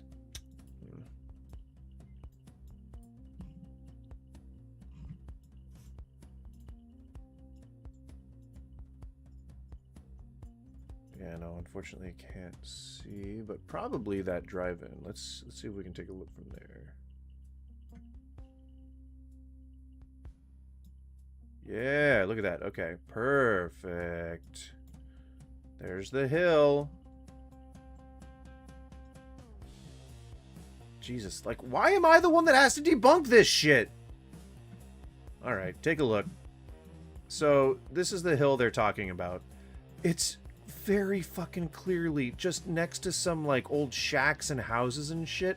This was just somebody's cat. Like, there's a forklift, there's a truck and a car right here. Very clearly. Just something up on that hill, I would be this tall. Caleb has been back to the site, and he has checked it out and gone up to those bushes, and he's like, yeah, this is way bigger even than a cougar. So, let me go back. Oh, it's okay. Not. So, it's really not. Here. It's the size of a normal cat. Why? That's either a bear or a. See, the daughter's saying it's either a bear or a lion. She's like, that is not. See that? Like they edited this, like they edited the sound. Like there was some cut in the sound. Like that's a house right there. That's somebody's house. There's just cats in the area. You fucking weirdo. That tail got that hunchback. It's got those big, broad, big cat shoulders, and it's got the shiny luster reflecting off, and it's shiny. It's got that long tail. So everything would point to this. How can you tell that it's shiny? Like, I'm sorry, there's just no way that you can tell it's shiny. What do you think, the rocks there are shiny? Being a jaguar, now you're like, well, maybe it's a dark cougar. And that's what Caleb thought too. Caleb was like, yeah, it's probably like you guys, but I have friends in this industry. In fact, in the zoo pool, there's like, massive gene that they disabled and mutated, okay? Same thing. These people have, maybe this is a pet keeper, maybe somebody illegally had one. They said it would have been raised out of slink and try to be unseen. This is not a meow, meow, give me food or I'm gonna kill you. No, this thing is being sneaky. So here's the important thing. It's not, it's in broad daylight. It's not being sneaky. You give cats way too little credit. That's it, let's take a look. It was on Earth, look at that. Okay, zoom in, go ahead. In Roosevelt. But it's going to be really important to see in a second where it was at. So we're going to zoom in this little hill behind the Beach and Drink Company. It's damning to your case. But that seems strange, but zoom out, you see that river there? This river is just like basically like 2 miles from Skinwalker Ranch. Following that river system, it goes straight to the ranch. A jaguar has a minimum range of 50 square miles, so that's well within the range of a jaguar. But what's the point? Like, it's not, you can't verify. And anyone can go onto Google Maps and look at that property and see that it's very, very a short distance away. Thus, only the size of a regular fucking cat.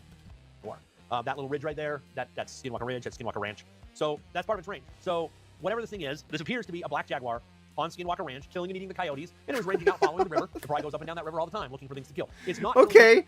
All right. One video shows a cat walking up a ridge, and to you that's somehow now proof that supernatural things or extra dimensional things or paranormal things are happening on Skinwalker Ranch. Holy fuck, man. Here, it's not killing elk, it's not killing cattle. Wolves love to kill cattle. That's what they are built to do, to kill cattle and buffalo. They're built for it. No cattle have been killed, except for by aliens. UFO goes over the ranch, bleh, cow dies. But no super predator is eating the cattle, but it's eating coyotes. And he just offhandedly mentions UFOs and that aliens are killing cows. This is just crazy. It's eating raccoons, and it's following the river system, and this seems to be what it is, which is pretty cool. So, black jaguars, yeah. Pretty cool, so, okay. I don't know what to think about this. I think it's exciting. There's different ways to view this. I'm biological minded. It could just be that some individual has made its way all the way up from Mexico to the extreme far north. Again, we have them in Texas, we have them in Arizona. Why not northeastern Utah? It's pretty far. It's possible. But there's, again, this long history of people making the ridiculous claim that seems verifiable of Ice Age animals being on the ranch. We had jaguars during the Ice Age. Could it be that you have something that came through from somewhere else and is wandering around? And that's more believable.